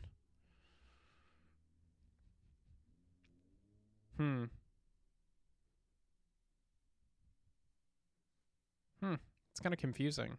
React reconciler constants.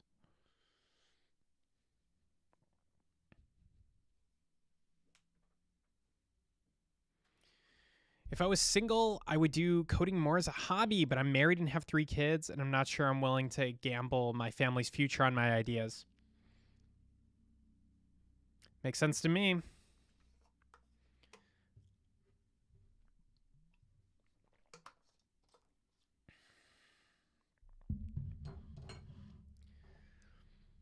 Yeah, I don't know, man.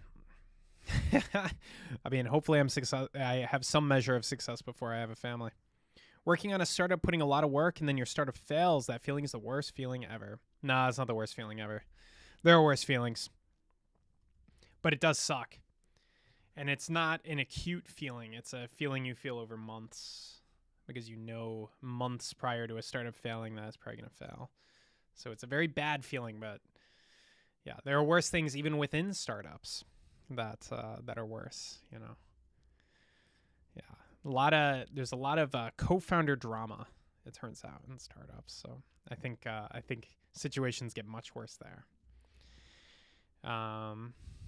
Speaking of seeing some shit, you know. All right. Okay, we still have this problem. Yeah, I'm a little confused by this one because this dependency should exist. If we go to our dependencies and we look up constants, it's right there. And like, yeah, maybe I want to get the constants.js file, but shouldn't you handle that for me automatically? And it's inside of TS Circuit core that this is going on. So I don't know. One thing we can try is for the legacy React reconciler, we can just bundle it. I think that'll work no problem. So to bundle it, we just move it into a dev dependency. So we can try that.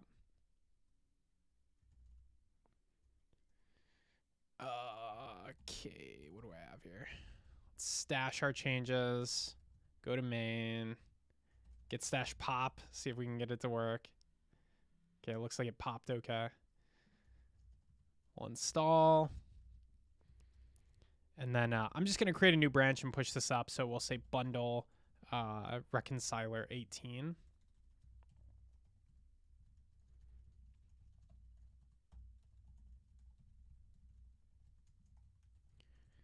I'm not 100% sure this will fix it, though. Hey, buddy, what's up? What are you doing? We're trying to get svg.tscircuit.com to work. It generates SVGs, and it builds TS Circuit code, so it does a lot. But unfortunately, we're having some trouble running the TS Circuit code because of dependency issues. So we're working on it. A startup. That's the reason Sevi isn't married yet, because of startups. Nah, dude. In the U.S., it's not that common. I don't have that many friends that are married at my age. It's not that common. A startup, like, I mean, I'd love to blame startups on it, but it's not that common. A business failing is worse, as it's not just you it affects, but all the people employed by you. Yeah. If you have a business and you have to let people go, firing people sucks. Usually a slowly dying startup, which sucks even more. Yeah. I mean, if you're early in your career and you have the benefit of getting venture capital, you can just say, hey, this startup is an experiment. We're going to run this experiment for 18 to 24 months. We're going to try to do it. Might not be successful, whatever. But you know, we're going to work our hardest over 18, 24 months. If you have the benefit of being able to do that when you're a young founder, that's a good place to be. But a lot of people can't raise venture capital, so sorry about that.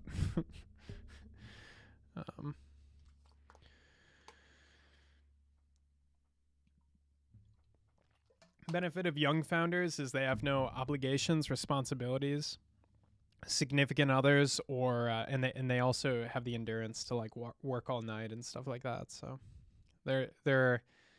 but they have a ton of operational risk because they'll probably forget to file like some tax document or something like that. So our bundle size didn't increase, which is kind of suspicious. It might make sense. I don't know if it got bundled properly. Oh, you know what else could be the problem? I wonder if it's Next.js messing with me again. I just realized this. Next.js likes to mess with your TS config. I forgot about that. It likes to change this file. But we still have module resolution bundler, which is pretty good. Module detection force. Yeah, bundler should work. We could try node, but I think bundler is the best. I think bundler is pretty good. Yeah, cannot find module. Yeah. I don't know. The other thing I could do, we can use Yalk for this, but we can try to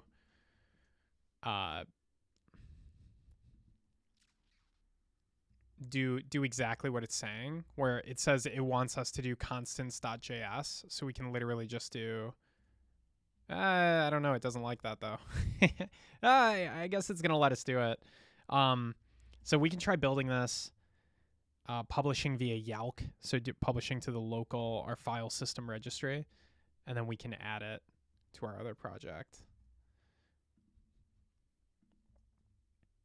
Oops. Sorry, I'm doing some window management. For my project, a VC reached out to me giving me $20K, and they needed some funding, but it didn't work out, sadly. Yeah, it's also, yeah, $20K, yeah. They needed some equity. Yeah, of course. Are you still running a startup? I mean, here I am. Doing TS Circuit. TS Circuit is a startup. I really wish Twitch would separate coding and game devs. It's painful to switch through 1,000 game devs to find people working on non-game dev coding. Yeah. Look, I was streaming in the Twitch days when there was no software development category, so I'm just happy we have a software development category. But yeah, there are a lot of game developers. It's kind of strange. I don't know, what do game developers work on so much? Do they like plan games, or the coding should be kind of similar, right? I guess they don't use any like web services or anything like that. So it's probably like they're all kind of inside of their own frameworks, I imagine. And if it's art, that's like way different, right? But I imagine they're probably not doing too much art.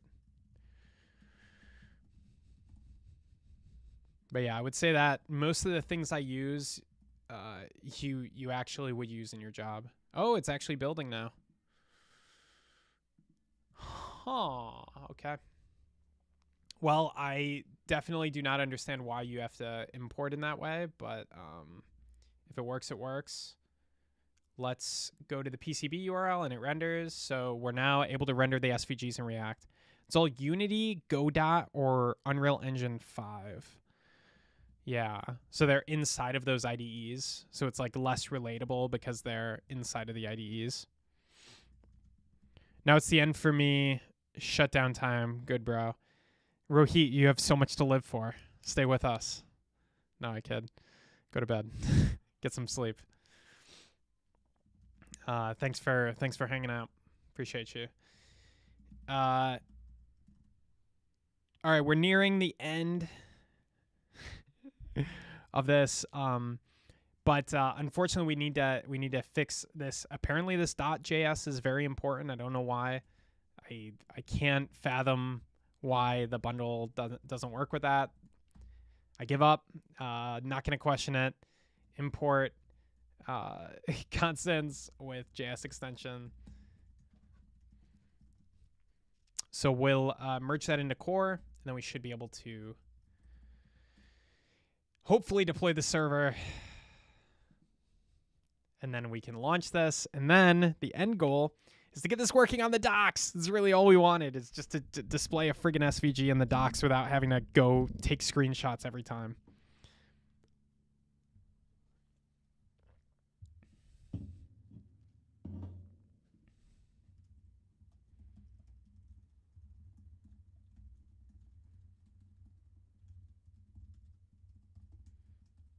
I got to imagine that's some kind of Next.js specific issue, because I've never seen anything like, it's just very strange. I haven't seen anything like that. Let's take a quick peek at our changes. Nice. Okay. Squash. And that'll be a new version. Bro, I got to go to sleep. It is already much too late for me. Thanks for hanging out, Zoeb. Yeah, I don't usually stream this late into the day. So, yeah, it's quite late. See you soon. See you soon. Thanks for stopping in. Yeah, I don't usually stream this late. I got a break for lunch pretty soon. But I do want to get this service up. I will stop at nothing until this service is up. Unless I get too hungry. Then I'll stop. See ya. Okay, that is still not the latest version, so we're probably waiting on that GitHub action to auto-release our package.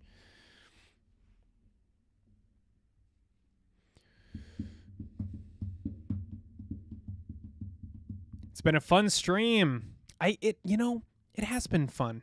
It's been a good time. It's been 2 feature-length movies worth of time. Yeah, no, thanks for stopping in. Always a pleasure, you know? Coding is fun, but what's even better? Coding with friends. Yeah. Publish. Yay. Still not getting the latest version, though. We can try to do button add with the -f flag to force it.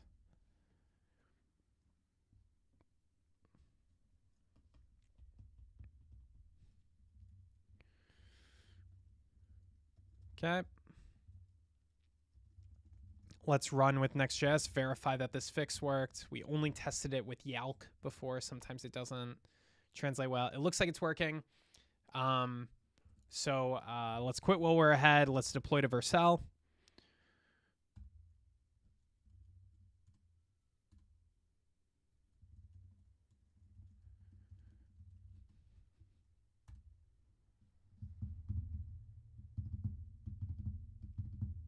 I'm not sleeping right now. Fixing some side project bugs. Good.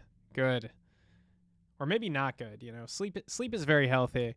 I'm hearing more and more that sleep is like this incredibly healthy thing. So I would definitely consider sleeping at some point. Getting those Z's in. I can't believe YouTube is willing to hold all of this video data for this man just talking to his computer while he codes. Oh, we got a build failure. It never ends. It never ends. We've done so much, and it's still not enough.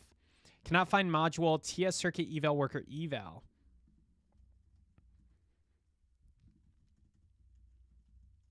Oh yeah, it's saying cannot find module now, but this should be good. This should be good to go.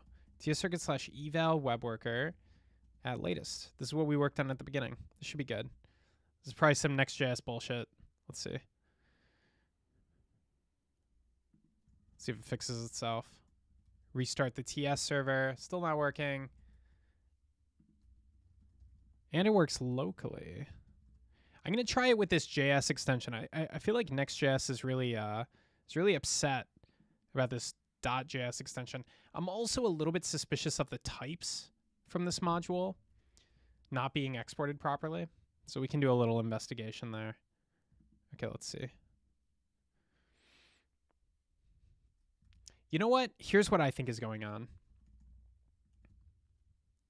I think the auto type resolution is failing us. And what we need to do is go through and, do that. What the AI just said.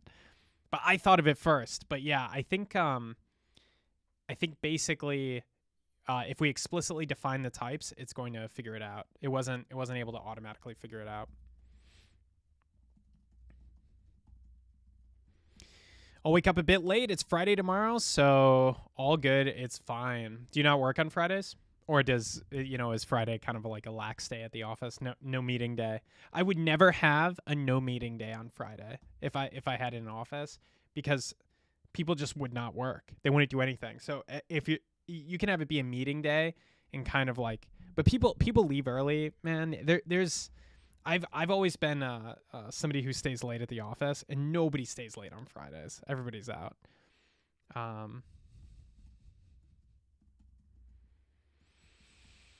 We should make sure these actually exist too. I think they do. I'm gonna trust.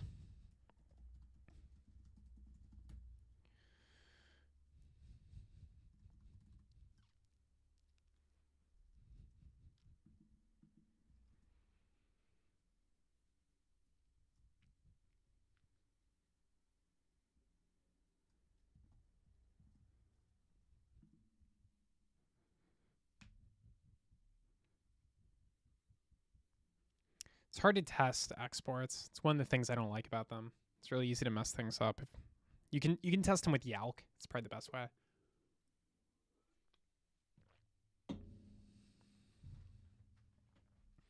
I gotta figure out what I'm gonna eat for lunch. I'm thinking about ordering a burrito. I feel like I deserve it. Long stream. Get a burrito. It's a little awkward though, because it's like $20 for a delivered burrito. I feel a little bit bad. That's a decent bit of dash for a burrito. I was in Taiwan and eating every meal for like $2. And I'm like, $20 for a burrito. It's like a whole week worth of lunches. Yeah, it's a little expensive. But didn't I earn a burrito? I work in a US-based org remotely, so I started a bit late, like 11 or 12. Yeah, that makes sense. Yeah, 11, 12 your time is like... Wait, hold on. How does that translate? You start 11, 12 US time? Because that would mean... No, it's too early. Start at 11, 12. You start 11, 12... I don't know where you are. Are you in India? Kind of depends where you are. For me to understand what the hell you just said. All right. So eval web worker version. We got to make sure this version is up to date. Okay, no, we need version 80. So let's keep trying to add it till we get version 80. I think it's getting it. Okay. Version 80, 81. All right, whatever. Let's try this again. Please work. Please type check work. Oh my gosh, are you serious? There are typesat, but this result cannot be resolved under your module resolution setting. Oh, yeah, I got to turn this back to bundler. That was a mistake. I forgot to revert that. Oh, that's like what's causing all these problems. I forgot to, not all of them, but yeah, I forgot to revert that. All right, let's try again. Preview URL. Oh, we're so close to the finish line.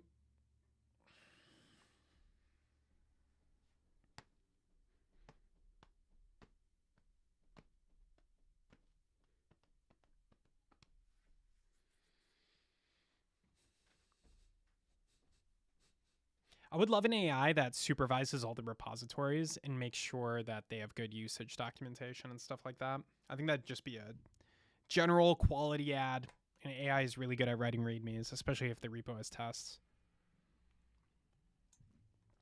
Maybe throwing in an architecture diagram or something.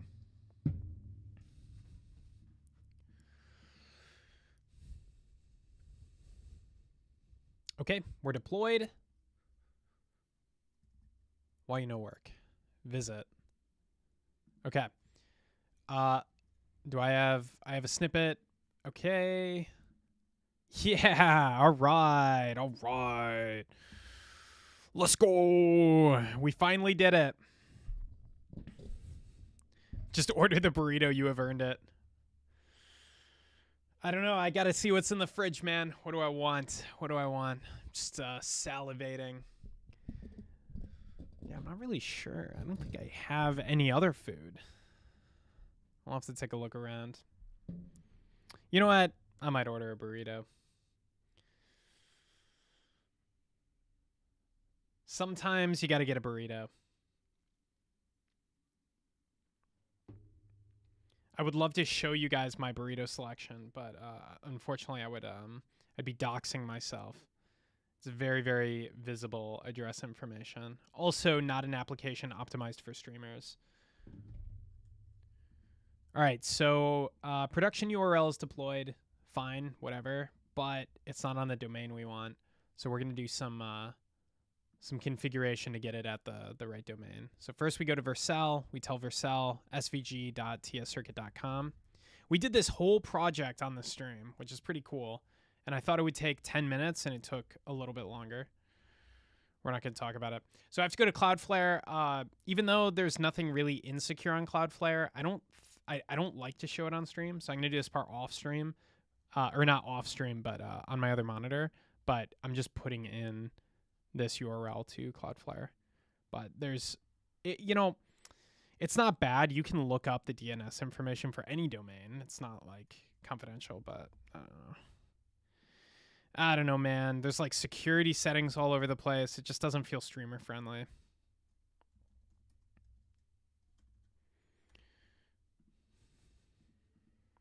Okay.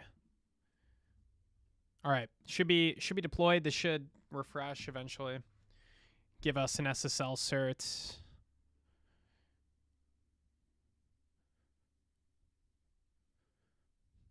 All right. And while this is going on, it's burrito time. Oh, man. Oh, it's going to be so good. It's going to be so good. Oh.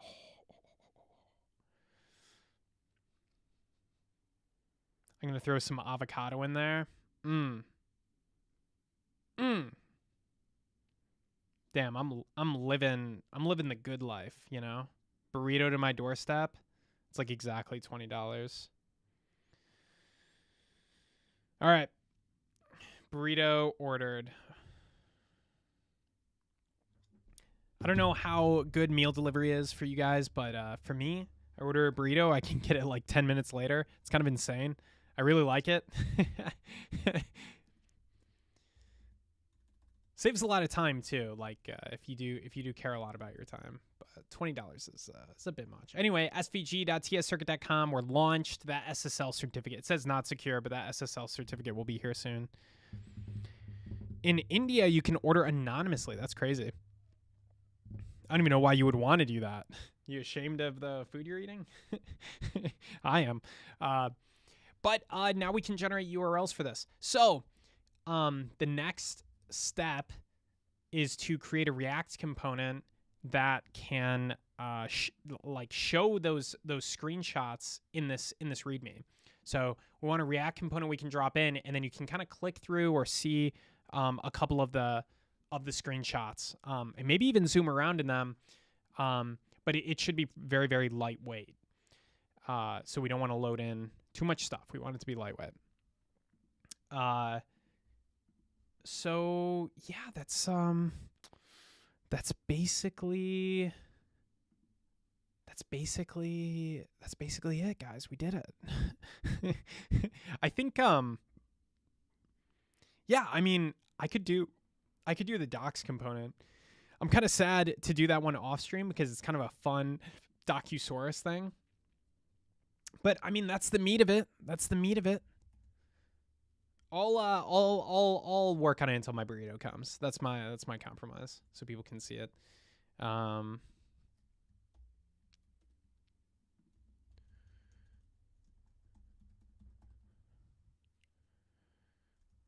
So what do we need? We need that create snippet URL package, which is very lightweight. Yeah, it feels great, and it only took 3 hours and 40 minutes. I haven't really used Docusaurus too much. I'm a little bit new to it, but let's create a component circuit preview. We might run into like CORS issue. I don't really know what we're gonna hit. Oh, also that SVG service. I need to commit to main. Yeah, we haven't committed any of this to main. So let's commit this up. So initial working version deployed to Vercel. And now that it seems to be working just fine, I'm gonna throw this cache control header on. So what this will do is make it so that if you request the same image twice, it's going to load really fast, and everyone will benefit from that because it takes a while to generate the image. It could take like 10 seconds, which is obviously very long, but if you throw that cache control on, it'll be fine. So add cache control header. That'll make it so that if you reload the page, it goes really fast. Really productive stream. Yeah, I think we got some stuff done. Through all the pain, through all the misery, we got some stuff done. Let me check I got some DMs here. Okay. Let's see. Nothing imports. All right. Go until the burrito comes.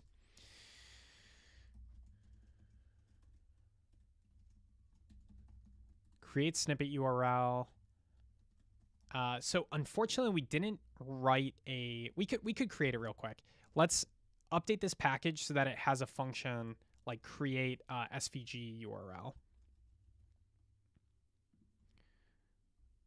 So export function create SVG URL.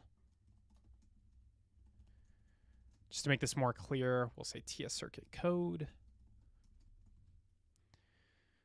So yeah, you're going to get that data and then svg.tscircuit.com.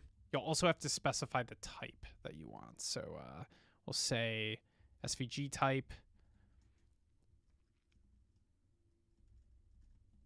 PCB or schematic.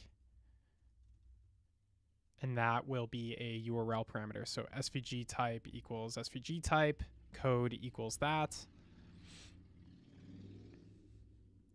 We'll want to document it. Maybe we'll want to test it. Test 1, decompression, basic URL. Let's copy this test out. We'll say test 3, SVG URL, .test.ts.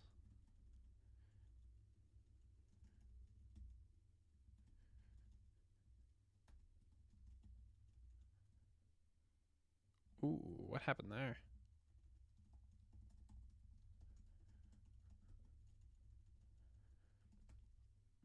All right, let's run it. Update snapshots. Cool. Okay. So does that URL work is kind of the question. If it works,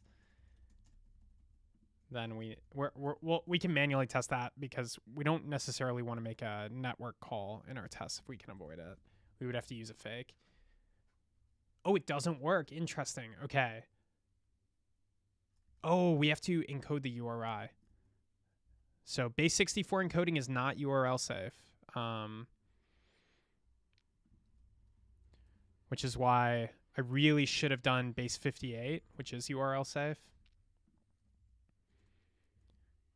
But, oh, whoops. Gotta regenerate the URL. Okay.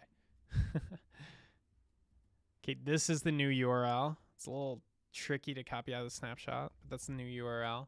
Let's go to it. There we go. Yeah, this is just a 1K resistor. It's kind of a simple one, but yeah, that works.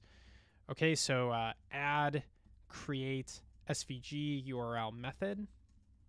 I'm gonna push that up, but let's while that version is publishing, let's also update the README to have some usage documentation for SVG URLs. Add README, add usage documentation for SVG URLs. Oh, we should add the implementation too. It's always good.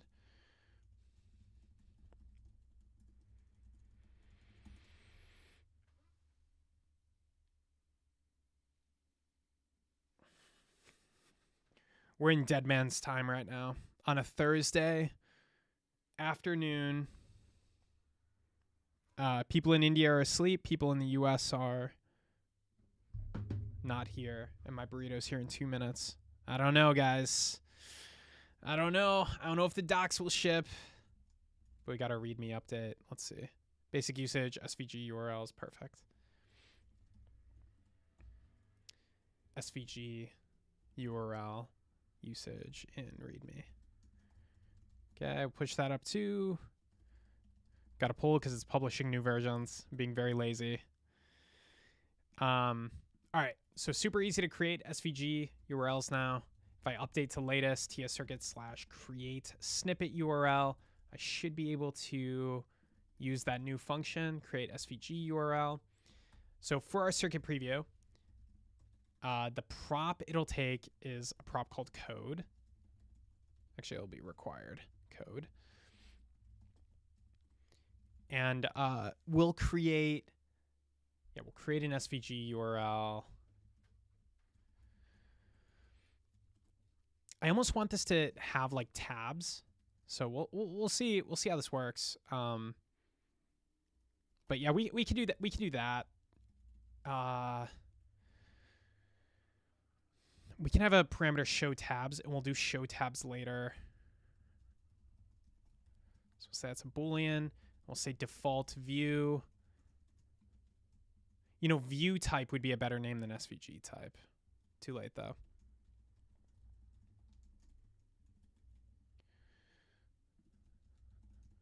Default view. Yeah, view type would have been a better name. That's unfortunate. What's it complaining about? Expected 2 arguments, right? View type. Or default view. Oh my gosh. Confusing myself. Default view.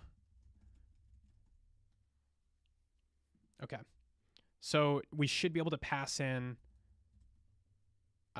code to our circuit JSON now. I'm also noticing my code isn't formatting, so let's add a biome config. Still not formatting. I don't know why. I'll have to look into why biome isn't working later. All right. It looks like my burrito is here. Thank you, everyone. We did a lot of good work, and it will continue tomorrow. So see you soon. Bye, everybody. I'm going to eat a burrito. It's going to be